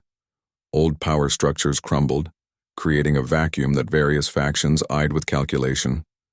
D'Lo's influence expanded, his protection of Malik now a source of status rather than controversy. Even white and Latino inmates who would never normally associate with black prisoners approached Malik cautiously, sensing that the future order of Ironwood might well revolve around him. Malik recognized the fragility of this moment. "This is the most dangerous time," he told Big Ray as they sat in the yard, watching the shifting dynamics of inmate interactions. Everyone looking for advantage, testing boundaries. Like predators sensing weakness in the herd, Ray agreed. D'Lo's boys keeping order so far, but the Aryan Brotherhood's been gathering, planning something. Fisher? Released from isolation, yesterday. Been meeting with his lieutenants ever since. Malik nodded, unsurprised. Tate may be banned from the facility, but his influence remains. Fisher's his instrument now. Question is, what's the play? Ray's weathered face showed genuine concern. If it were just about you, they'd have made another attempt already. This feels bigger. It is bigger, Malik replied quietly. Tate's not fighting just to hurt me anymore. He's fighting for survival. The investigation threatens everything. His freedom, his reputation, his future. Men like that don't go down alone. Ray's response was cut short by a commotion at the yard entrance. Fisher and 8 of his crew had emerged, moving with purposeful unity toward the weight pile currently occupied by several of D'Lo's men. The tension was immediate and palpable, inmates throughout the yard sensing the coming confrontation. "Here it comes," Ray murmured. Before Malik could respond, Officer Jenkins, the night supervisor with gambling debts whom Ray had identified as vulnerable, approached their bench. "Carter, Deputy Warden wants to see you, now." The timing was suspicious. "What about?" "Didn't say, just told me to bring you." Jenkins shifted nervously, eyes darting toward the developing situation by the weights. "Better move. Looks like trouble brewing." Malik hesitated, torn between investigating this summons and staying to help diffuse the yard tension. D'Lo had noticed Fisher's approach and was already moving to support his men, other inmates gravitating toward one side or the other based on racial and gang affiliations. "Go," Ray urged him. "I'll tell D'Lo you were called to administration, might be important." Reluctantly, Malik followed Jenkins inside, glancing back at the yard where the prison population was rapidly segregating into hostile factions. The timing was too perfect to be coincidental. Something was being set in motion, and Malik had just been removed from the field. Instead of the administrative wing, Jenkins led Malik through a series of corridors toward the maintenance section, an area with minimal surveillance and few staff. "This isn't the way to the deputy warden's office," Malik noted, slowing his pace. "Shortcut," Jenkins replied unconvincingly, avoiding the central corridor because of, maintenance. They rounded a corner into an isolated hallway. At the far end stood Fisher and 2 of his largest associates, the same men who had beaten Malik in the storage closet weeks earlier. They had somehow left the yard undetected and positioned themselves for an ambush. "Jenkins," Malik said quietly, "whatever Tate's paying you, it's not worth what's coming." The guard's face contorted with conflict. "I don't have a choice, man. The debts, they've got leverage on me." "There's always a choice." "Not for me, not anymore." Jenkins drew his baton. "I'm sorry." Fisher approached, a makeshift knife visible in his hand. "No hard feelings, Carter. Just business." "Whose business, Fisher? Tate's? Or are you serving someone higher up the food chain now?" Something flickered in Fisher's eyes. "Does it matter?" "End result's the same." "It matters because you're being played. Whatever Tate promised you, he can't deliver anymore. He's finished." "Maybe. Maybe not." Fisher twirled the shank. "But he's got friends. Powerful friends who don't want certain things coming out in his trial. Best way to discredit the state's star witness? Make sure he doesn't live to testify." The pieces clicked into place. This wasn't just Tate's revenge. It was a calculated move by the broader conspiracy to eliminate a key witness. And Fisher was just the tip of the spear. "Jenkins," Malik tried once more. "The yard. What's happening there right now?" The guard looked away. "Diversion. Big one. A riot. Bigger. Race war." Jenkins' voice was barely audible. "Once it starts, emergency teams will be focused there. No one will notice what happens in this corridor for hours." As Fisher and his men closed in, Malik braced himself for a fight he couldn't win. Then unexpectedly, the facility's alarm system erupted into deafening life. Emergency lights flashed and the PA system crackled.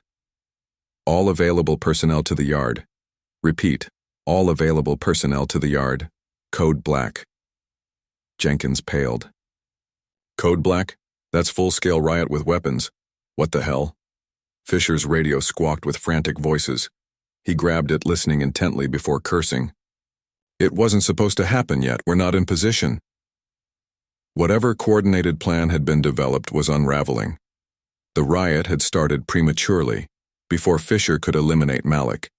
Jenkins, caught between protocols and his corrupt arrangement, froze in indecision. Malik seized the moment.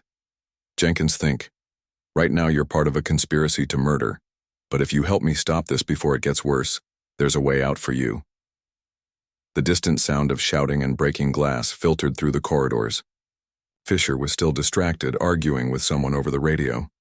Jenkins made his choice. "This way," he said, gesturing toward a staff exit. "Quickest route to administration. Deputy Warden Chavez is actually looking for you." That part was true. The scene from the administrative building's windows was apocalyptic. The yard had transformed into a battlefield, with racial lines drawn in blood. White inmates fought black inmates, while Latino prisoners had split into factions supporting either side. Guards in riot gear formed a perimeter but were vastly outnumbered. "My God," Chavez whispered, watching in horror. "How did it escalate so quickly?" "It was planned," Malik explained. "Tate and Fisher coordinated it as a diversion to take me out, but something triggered it early." "That something was D-Lo," said Jenkins, who had chosen to stay with Malik, rather than report to riot duty. "Word came through that you'd been set up. He moved his people to protective formation. Fisher's guys saw it as aggression, and everything just exploded." Chavez turned to Malik. "The state police are en route, but they're 20 minutes out. SORT team is suiting up, but they won't go in until they have overwhelming force." "By then, it'll be a massacre," Malik said, watching as an inmate was brutally beaten by 3 others. "I need to get out there." "Absolutely not," Chavez countered. "You're the primary witness in the corruption case. Your safety is non-negotiable. People are dying, Deputy Warden. Some of them because they protected me." Malik met her gaze directly. "D-Lo will listen to me. Maybe I can contain this." Chavez struggled visibly with the decision. "Even if I agreed, and I don't, how would you even reach him? The yard's a war zone." "Service tunnels," Jenkins volunteered. "Maintenance access that runs under the yard. Comes up near the basketball courts where D-Lo's crew usually holds position." "If I can reach D-Lo," Malik pressed, "convince him to pull his people back to defensible positions, we might de-escalate enough for your SORT team to move in safely." "And if you can't?" Chavez challenged. "If you're killed in the attempt? Then you've lost 1 witness but potentially saved dozens of lives." Malik's voice was calm but firm. "It's the right call, and you know it." After a moment of internal struggle, Chavez nodded. "Jenkins, show him the tunnel access, but Malik, get to D-Lo and get to safety. That's an order." The maintenance tunnel was narrow and dimly lit, forcing Malik and Jenkins to move in single file. Above them, the sounds of the riot reverberated. Through the concrete, shouts, screams, the distinctive crack of makeshift weapons against bone. "Access points just ahead," Jenkins whispered, pointing to a service ladder. "Comes up inside a storage shed near the courts." "What's the situation up there likely to be?" Basketball courts were D-Lo's territory. If his crews held position, that area might be defensible. Jenkins hesitated. But if Fisher's people broke through, Then I'm walking into a kill zone, Malik finished. No choice now. Wait 5 minutes, then head back to Chavez. Tell her where I went. Jenkins nodded awkwardly. For what it's worth, I'm sorry. About earlier. Prove it by making better choices going forward. Malik began climbing the ladder, each movement sending pain through his still-healing ribs. The storage shed was mercifully empty. Malik cracked the door, surveying the chaos beyond. The yard had devolved into distinct battle zones, D'Lo's crew holding the basketball courts as expected, Fisher's white supremacists controlling the weight pile, various smaller factions fighting for other territories. Guards had established a perimeter but were clearly waiting for reinforcements before intervening. Malik spotted D'Lo behind an overturned table, directing his men with the precision of a battlefield commander. Taking a deep breath, Malik made a dash from the shed toward D'Lo's position, weaving between fighting inmates. Carter? D'Lo's eyes widened as Malik slid into cover beside him. Thought Fisher got you. Nearly did. Jenkins switched sides. Malik ducked as something flew overhead and shattered against the wall. This has to stop, D'Lo. It's exactly what Tate wanted. Chaos to discredit the investigation. Tell that to them.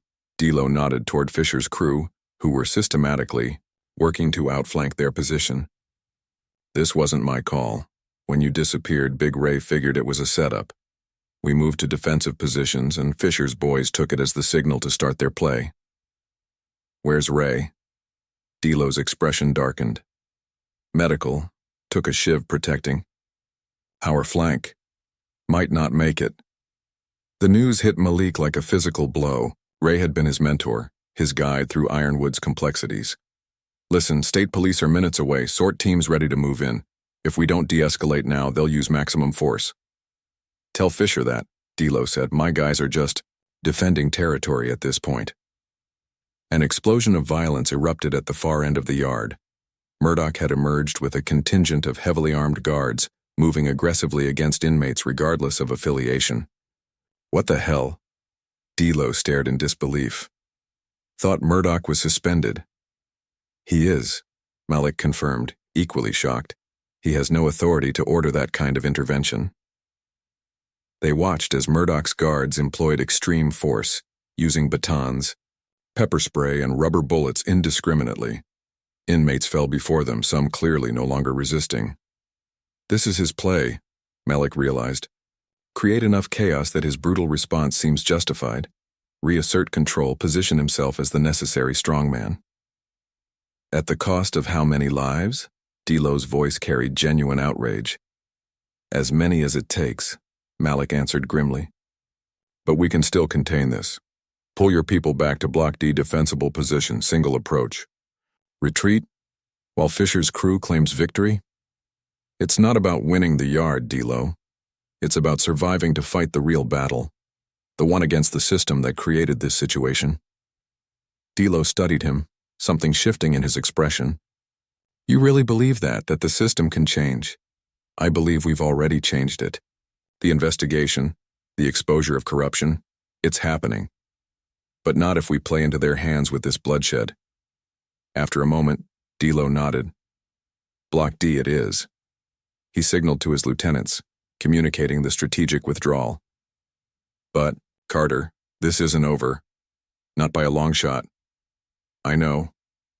Malik helped a wounded inmate to his feet. But the next phase won't be fought with shanks and table legs. It'll be fought with evidence, testimony, and public pressure.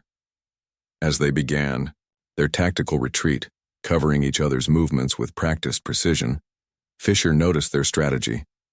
Rather than pursuing, he seemed confused, conferring with his officers over the radio. The orchestrated chaos was producing unexpected results, the script being rewritten in real time. Halfway to Block D, they encountered a group of guards led by Deputy Warden Chavez moving purposefully through the chaos. Carter, she called, relieved. D'Lo, we've secured a path to safety. State police have taken control of the perimeter from Murdoch. Murdoch? D'Lo questioned. Thought he was out. He returned unauthorized during the riot, claimed emergency powers. Chavez's expression was grim. He's been officially removed and detained. But we need to get all of you to secure housing immediately. As they followed Chavez's guards, an anguished cry rose from behind them. Fisher stood at the center of the yard, shirt soaked with blood, supporting the weight of a fallen comrade. "This is on you, Carter," he shouted, voice cracking with genuine grief. All of this. The accusation hung in the air as they continued their retreat, reaching the relative safety of Block D, where state police had established a secure perimeter. Medical teams triaged the wounded, while tactical officers systematically reclaimed the yard zone by zone. Inside, Malik collapsed onto a bench, the physical and emotional toll of the day crushing down on him. D'Lo sat heavily beside him, his usual composure fractured by exhaustion. 8 dead at last count, Chavez reported quietly. Dozens injured. 3 guards in critical condition. "And Ray?" Malik asked. "Stabilized. Touch and go." She glanced toward the yard, visible through reinforced windows. "State authorities are assuming direct control of Ironwood. Emergency protocols, full investigation of the riot." "Tate?" D'Lo asked. "In custody, trying to claim he had no connection to this, but Fisher's already talking, cutting a deal." Chavez's expression hardened. "It's over. At least the violent phase." But Malik wasn't so sure. The riot had been contained, but the underlying tensions, racial divisions, power vacuums, institutional corruption, remained. What had happened today wasn't an ending, but a brutal transition point, the system convulsing as it resisted fundamental change. "What happens now?" he asked. "Lockdown, investigation, then rebuilding." Chavez hesitated. "The governor's appointed a special committee to oversee prison reform statewide. Your testimony will be central to that process." D'Lo laughed bitterly. "Reform? How many have died hearing that word?" "Too many," Malik acknowledged. "But this time we have leverage, evidence, public attention, political pressure. We can use it if we're smart." "We?" D'Lo raised an eyebrow. "All of us.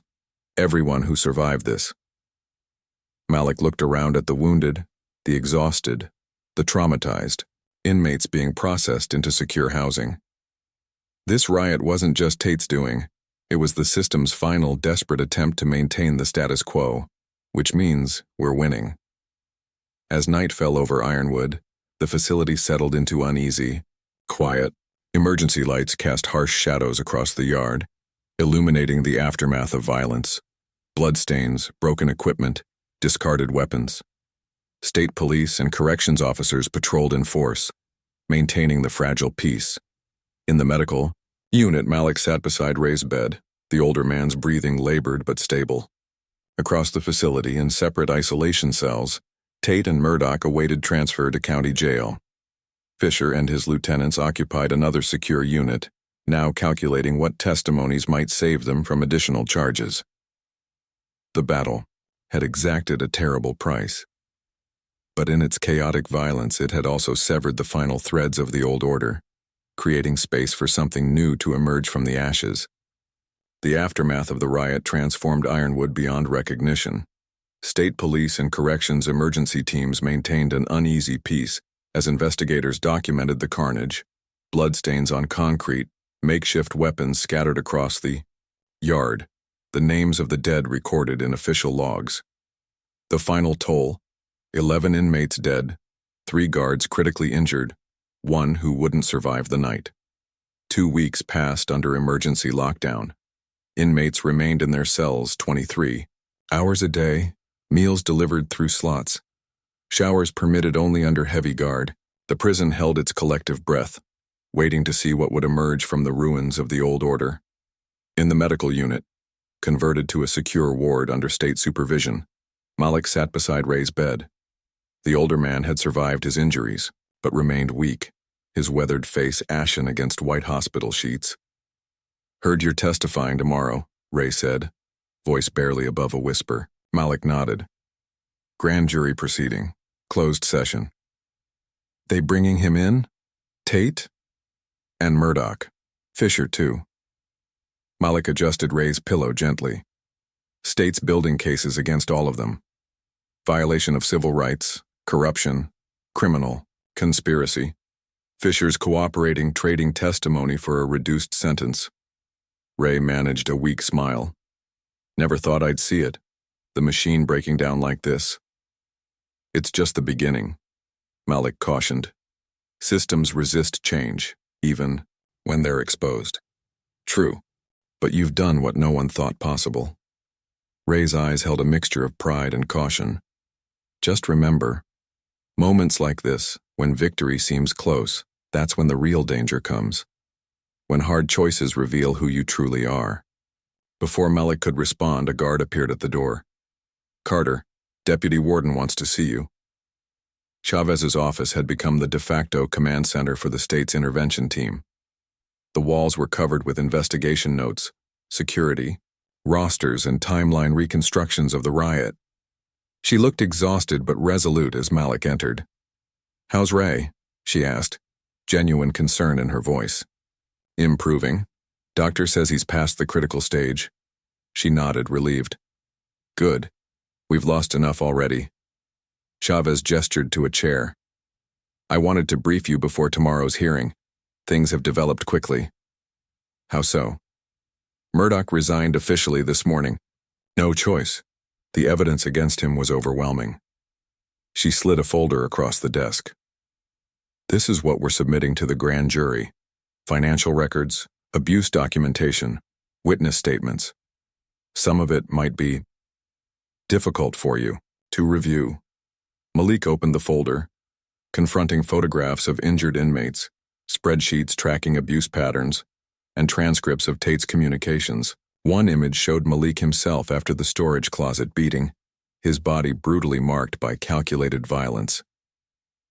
"The FBI has joined the investigation," Chavez continued. "This goes beyond Ironwood now. 3 other state prisons have similar corruption patterns, federal civil rights violations, RICO predicates, potential obstruction charges. And Tate? Currently in county jail, separated from general population. His preliminary hearing is next week." Chavez hesitated, something unspoken hovering between them. "There's been a development regarding Tate's custody status." "What kind of development?" "The district attorney wants to transfer him back to Ironwood temporarily, to a segregated wing, while they conduct on-site evidence collection." Chavez's expression revealed her concern. "I've argued against it, but they're insistent. Something about needing him to physically identify locations relevant to the case." Malik understood immediately. "They're using him as bait, testing to see if there's still a functional corruption network here." "That's my assessment as well." Chavez leaned forward. "Word will spread quickly once he's back inside these walls. How inmates and staff react could expose remaining loyalties." "It's dangerous," Malik observed. "For everyone." "Extremely. But the decision's been made. He arrives tomorrow after your testimony." Chavez studied him carefully. "I wanted you to hear it from me first, and to caution you. Many inmates will expect a response from you, a demonstration of your newfound influence." The implication was clear. Malik's reaction to Tate's return would define his position in Ironwood's evolving power structure. "I understand," he said simply. "Do you? Because Delos certainly does." Chavez's voice lowered. "He's been meeting with his lieutenants, planning something. The state teams know it, but they're allowing it to play out within limits to see where it leads." As Malik left Chavez's office, the weight of what was coming settled over him. Tate returning to Ironwood, even temporarily, was like introducing a match to gasoline. The question wasn't whether there would be a reaction, but how destructive it would be, and what role Malik would choose to play in the conflagration. The grand jury proceeding took place in a converted conference room within the prison administrative wing. State officials, having decided moving high-profile inmates outside the facility, created unnecessary security risks. Malik testified for 3 hours, detailing the systematic abuse, the corruption, the calculated targeting of black inmates under Tate's authority. As he spoke, he could feel the weight of his words, each statement another brick in the wall being built around Tate and his accomplices. The jury members listened intently, occasionally glancing at the evidence photos or documentation supporting Malik's account. When he finished, the lead prosecutor, a sharp-eyed woman named Rodriguez, approached him privately. "Powerful testimony, Mr. Carter, compelling and precise." She studied him with professional assessment. "Are you prepared for what comes next? Tate's return?" "That and what follows." Rodriguez's expression was carefully neutral. "We've authorized this transfer with full awareness of the potential consequences. Whatever happens needs to unfold naturally, without obvious interference. Do you understand what I'm saying?" Malik held her gaze. "You're using Tate to flush out remaining corruption even if it puts him at risk. The system he helped build may be his ultimate judge. There's a certain symmetry to that." She didn't quite confirm his assessment. "All I ask is that you remember the larger goal: criminal prosecutions, policy reform, systemic change. Don't let personal vengeance derail what you've worked for." As she walked away, Malik considered her words. Was it a warning against taking revenge or tacit acknowledgement that Tate's fate was already sealed, with official eyes prepared to look away at the critical moment? Word of Tate's return spread through Ironwood like wildfire, transforming the subdued post-riot atmosphere into something electric with anticipation.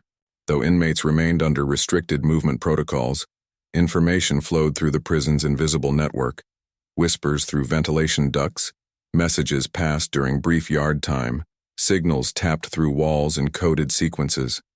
Dilo sought Malik out during afternoon yard period, their conversation masked by the noise of other inmates exercising in the confined space. "It's confirmed," Dilo said without preamble. "Tate arrives in 2 hours. They're putting him in administrative segregation, East Wing." "How'd you get that information?"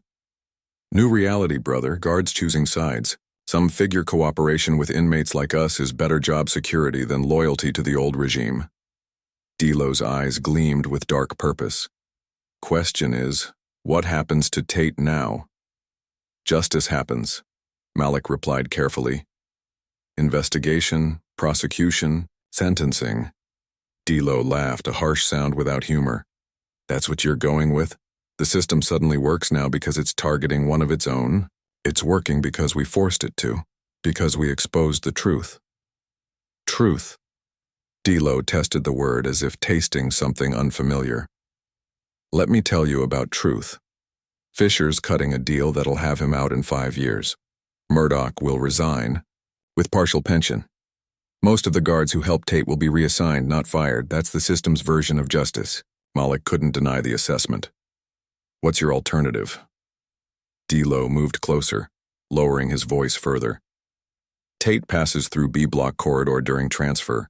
Security camera there has been malfunctioning since the riot. 2 of my guys, work corridor cleanup this afternoon. 3-minute window where custody officially transfers from state police to Ironwood staff."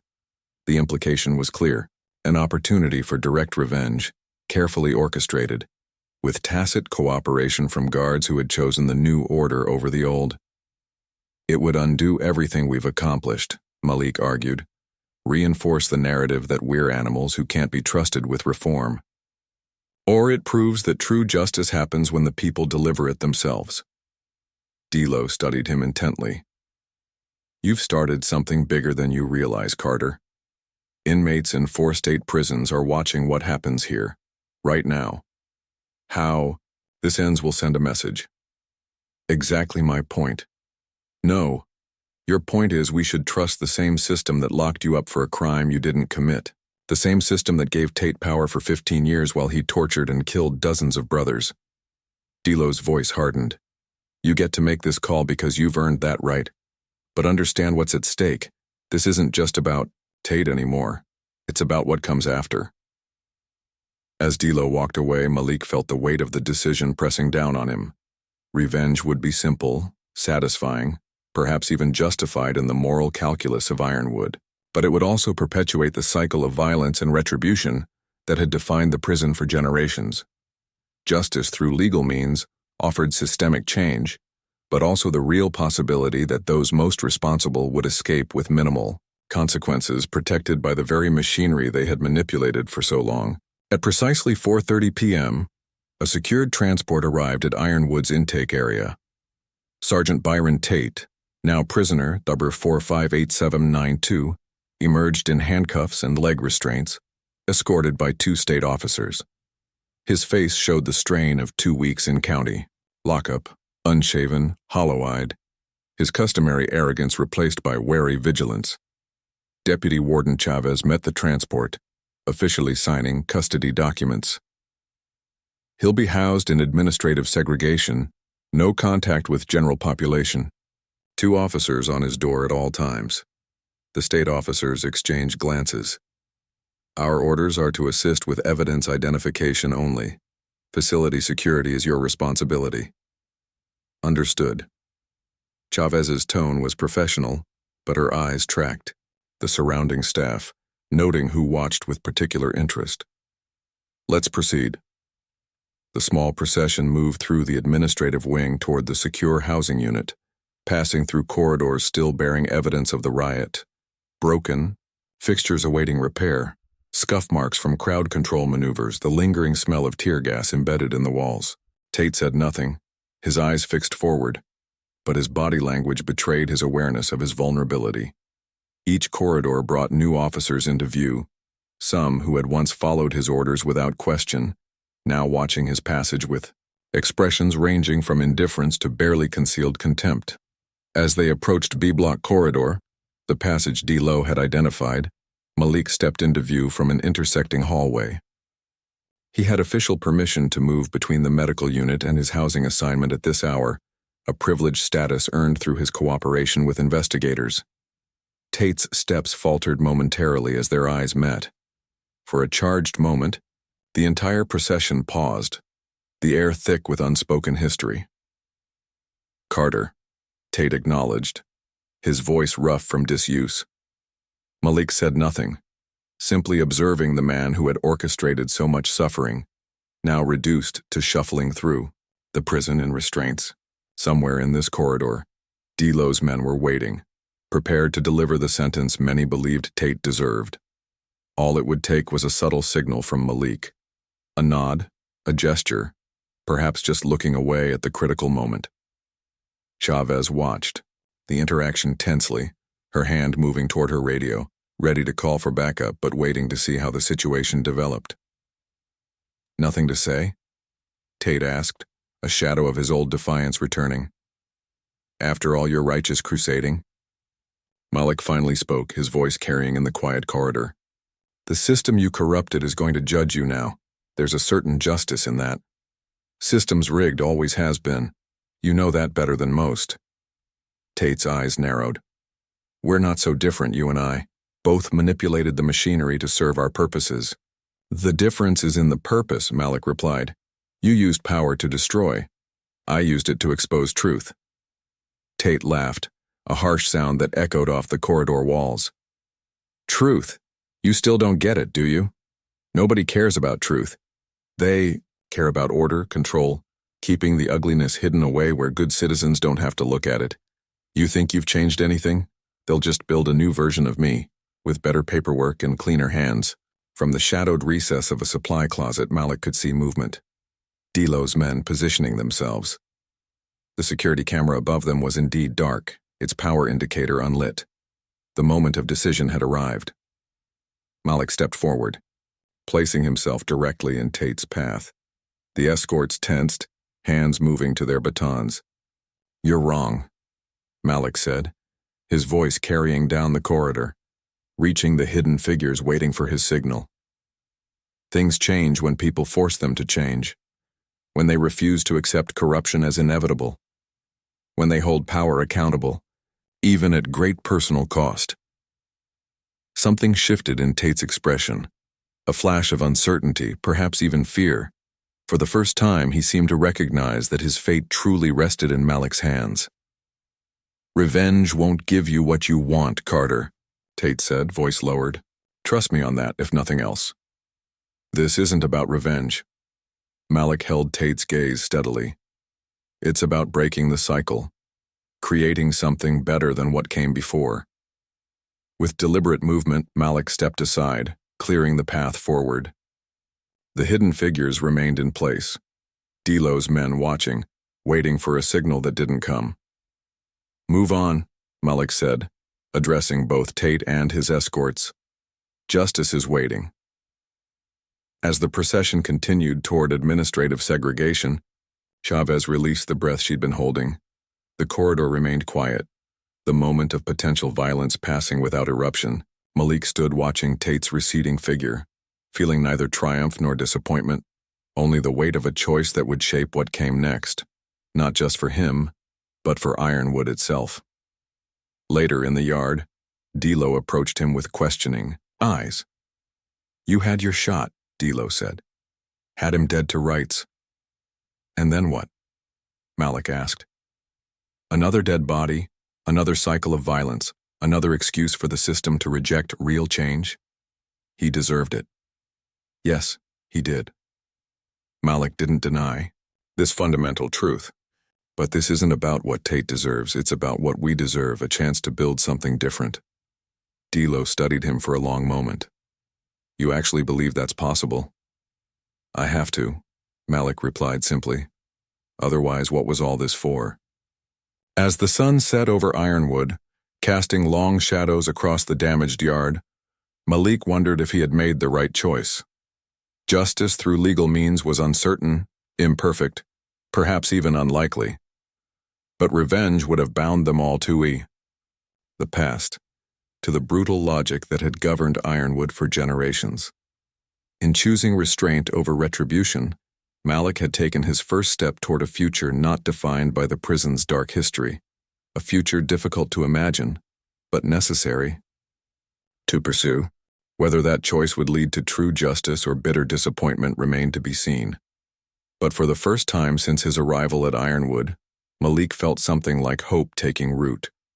Not naive optimism, but the hard-earned belief that even the most corrupted systems could be forced toward accountability if enough brave souls refused to surrender to cynicism and fear. 3 months after the riot, Ironwood State Prison operated under a fragile new order.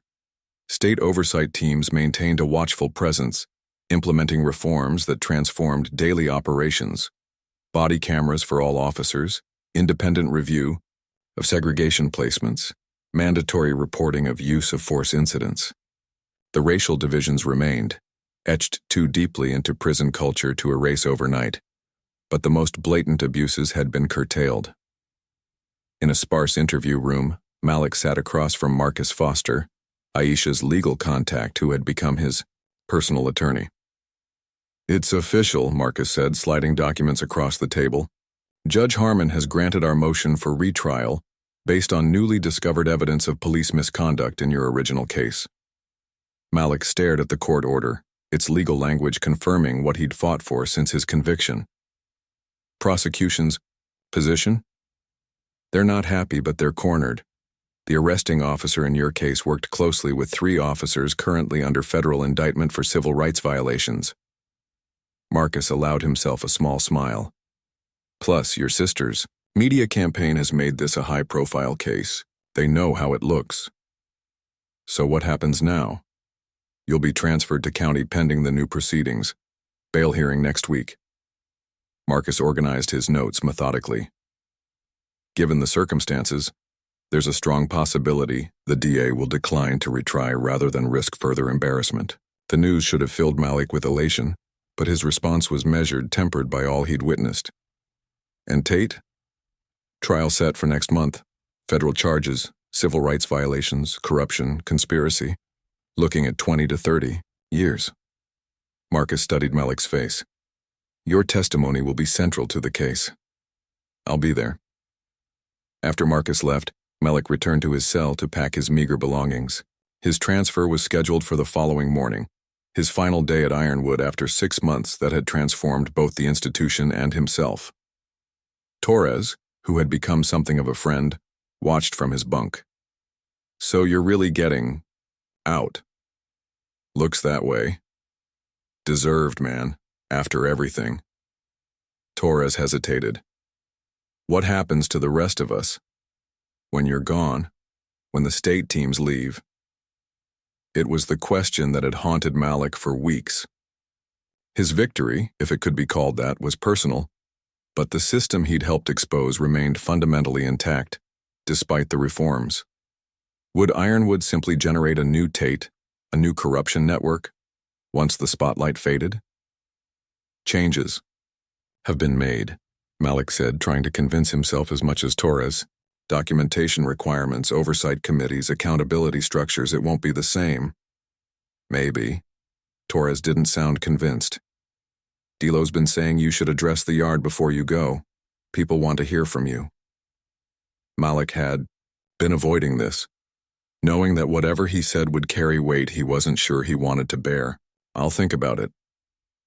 Deputy Warden Chavez, now acting warden pending permanent replacement, had aged years in months.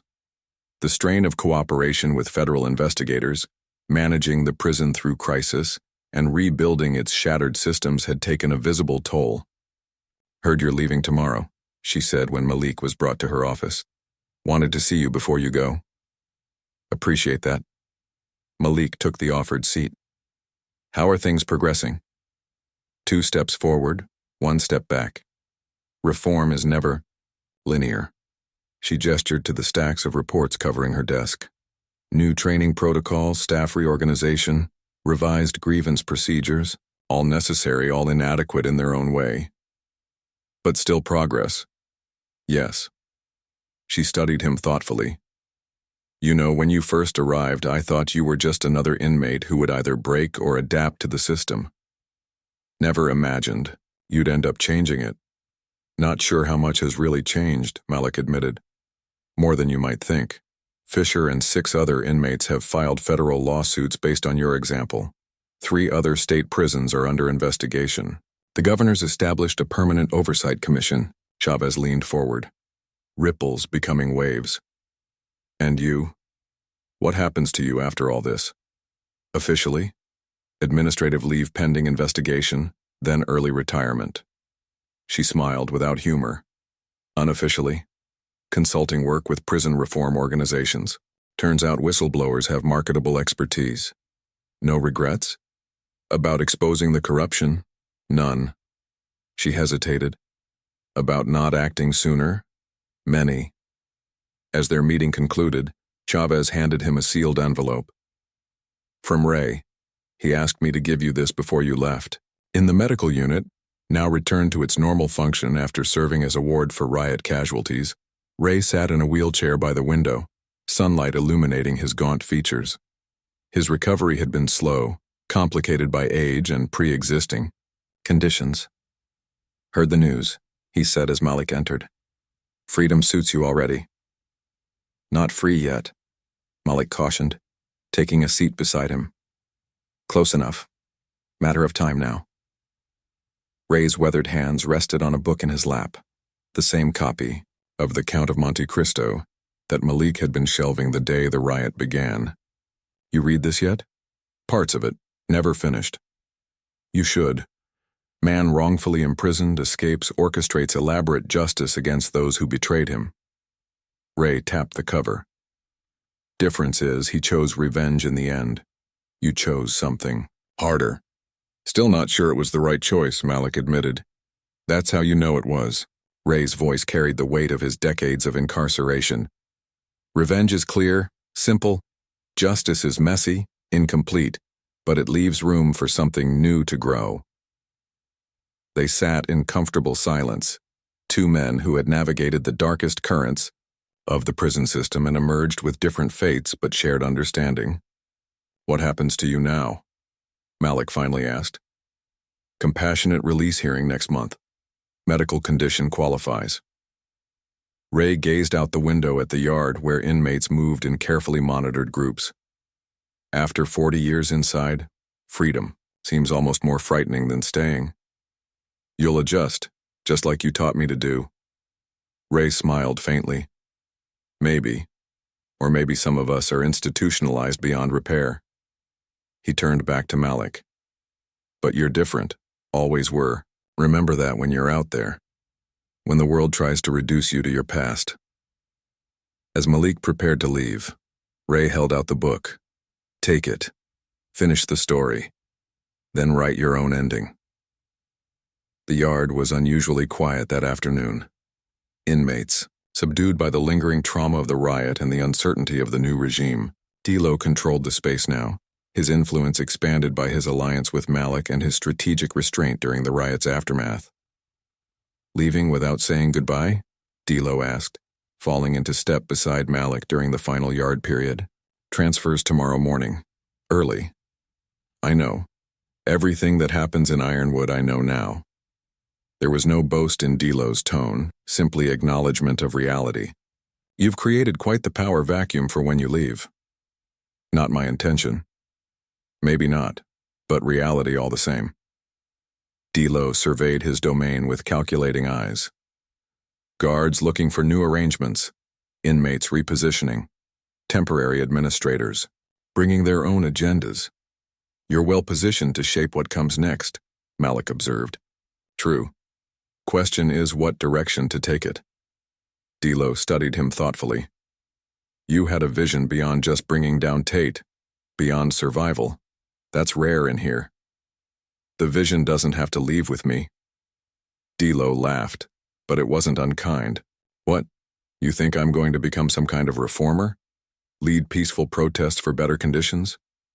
I think you're smart enough to see that the old ways are unsustainable, that there's advantage in being part of change rather than resisting it. Maybe. Dilo extended his hand. Either way, you've earned respect. Whatever comes next, that stands. As word spread through the yard that Malik was leaving, inmates approached in ones and twos. Some he had directly helped, others who had simply witnessed his resistance. Each interaction brief, restrained by prison culture that discouraged open emotion, but meaningful in its acknowledgement. By unspoken agreement, they gathered near the basketball courts, forming a loose circle with Malik at its center. Guards watched tensely from the perimeter, uncertain whether to intervene in this unscheduled assembly. They want to hear from you, Dilo said quietly. Last words. Malik hadn't prepared for this moment, had hoped to avoid the responsibility it represented. But looking at the faces around him, black, white, Latino, men of all ages united only. By their imprisonment, he recognized an obligation that transcended his personal journey. Most of you know I'm leaving tomorrow, he began, his voice carrying across the suddenly quiet yard. My case is being reopened. But that doesn't mean I'm forgetting what happens here, what continues to happen in prisons across this country. He paused, searching for words equal to the moment. What we did here, exposing corruption, forcing accountability, wasn't just about Tate or Murdoch. It was about challenging a system designed to dehumanize all of us. A system that profits from our division, our desperation, our destruction. The circle tightened slightly, men leaning in to catch every word. That system hasn't disappeared. It's wounded, adjusting, waiting for attention to fade so it can return to business as usual. The only protection against that is what we've built together. Networks of solidarity, communication channels, shared purpose across divisions that were meant to keep us fighting each other instead of the real enemy. Dilo nodded almost imperceptibly, acknowledging the truth in Malik's assessment. I don't know what happens next for any of us. But I know this. What we accomplished wasn't a miracle or an accident. It was the result of strategic action, collective resistance, and refusing to accept that abuse and corruption are just how things are. That lesson doesn't leave with me. As he finished speaking, the men around him remained silent, the weight of his words settling over the yard. Then, without fanfare or dramatics, they dispersed, returning to their activities, their conversations, their endless navigation of prison life. But something had changed, something intangible yet significant. A current of possibility had been introduced into Ironwood's atmosphere, a demonstration that the immovable could, in fact, be moved. That night, alone in his cell, Malik opened Ray's envelope. Inside was a single sheet of paper containing a list of names, 27 of them, each followed by a date. At the bottom, Ray had written, "Those who didn't survive Tate. Their families deserve to know the truth. Their stories deserve to be told. If not by you, then who?" Malik stared at the list for a long time, understanding the burden Ray had passed to him. This wasn't just about his own vindication, his own freedom. It was about accountability for lives destroyed, justice long denied, truth buried beneath layers of institutional protection. As lights out approached, Malik carefully folded the list and placed it in Ray's book, positioning it among his few possessions for transfer. Whatever came next, exoneration, partial victory, or renewed struggle, this document would guide his path forward. Morning arrived with the familiar sounds of a prison awakening, count procedures, metal doors sliding open, the distant echo of announcements over the PA system. But for Malik, these sounds carried new significance. The last time, he would experience them as an Ironwood inmate. Officer Jenkins, still employed but reassigned after cooperation with investigators, arrived to escort him to processing. "Transport's ready when you are," Jenkins said, unusually respectful. As they walked through the corridors where so much had happened, Malik absorbed final impressions of the place that had transformed him. The library where he'd planned strategy, the yard where alliances had formed, the shadows where violence had erupted and subsided. In the processing area, Aisha waited, her professional demeanor barely containing her emotion. "Ready?" she asked simply. "As I'll ever be." The paperwork was completed, property inventoried, transfer documents signed. Each step bringing Malik closer to a threshold he had sometimes doubted he would ever cross. Outside, morning sunlight illuminated the prison's imposing facade. Malik paused at the transport vehicle, turning for a final look at Ironwood State Prison. The structure appeared unchanged, concrete and steel, fences and guard towers, but he knew better. What had transpired inside those walls had altered its fundamental nature, not through physical transformation, but through the revelation of truth and the possibility of accountability. As the transport pulled away, Malik felt neither triumph nor closure. The victory was real but incomplete, the justice partial, the cost high. Tate would face prosecution, but the system that had empowered him remained largely intact, adapting rather than transforming. Yet something had been accomplished that transcended the specific battle with one corrupt officer, a demonstration that resistance was possible, that solidarity could overcome division, that truth could penetrate even the most fortified institutions. Aisha, sensing his conflicted emotions, placed her hand over his. "We won, Malik. Maybe not completely, maybe not perfectly, but we won." "Did we?" he asked quietly. "Or did we just survive long enough to fight the next battle?" She considered this, journalist's instinct pushing her toward honest assessment rather than comfortable reassurance. Maybe both. Maybe that's the only victory the system ever allows. Survival plus incremental change. Not enough. No, she agreed. But it's something. Something to build on. As Ironwood receded in the distance, Malik opened Ray's book, the list of names visible between its pages. 27 lives lost, 27 stories untold, 27 families without closure. The next phase of his journey was taking shape, not just exoneration and personal freedom, but a continuation of the work begun inside those walls. The exposure of truth, the demand for accountability, the insistence that even those the world had written off deserved justice. The road ahead was uncertain, the challenges formidable, the opposition powerful. But Malik had learned the most important lesson Ironwood could teach, that systems of oppression, no matter how entrenched, could be forced to change when enough brave souls refused to accept their corrupt logic. That knowledge would guide his path forward wherever it might lead. Up next, we have 2 more incredible stories that are waiting for you. Just click the image you want to watch, and it will take you there. If you enjoyed this video, make sure to subscribe. It would mean a lot.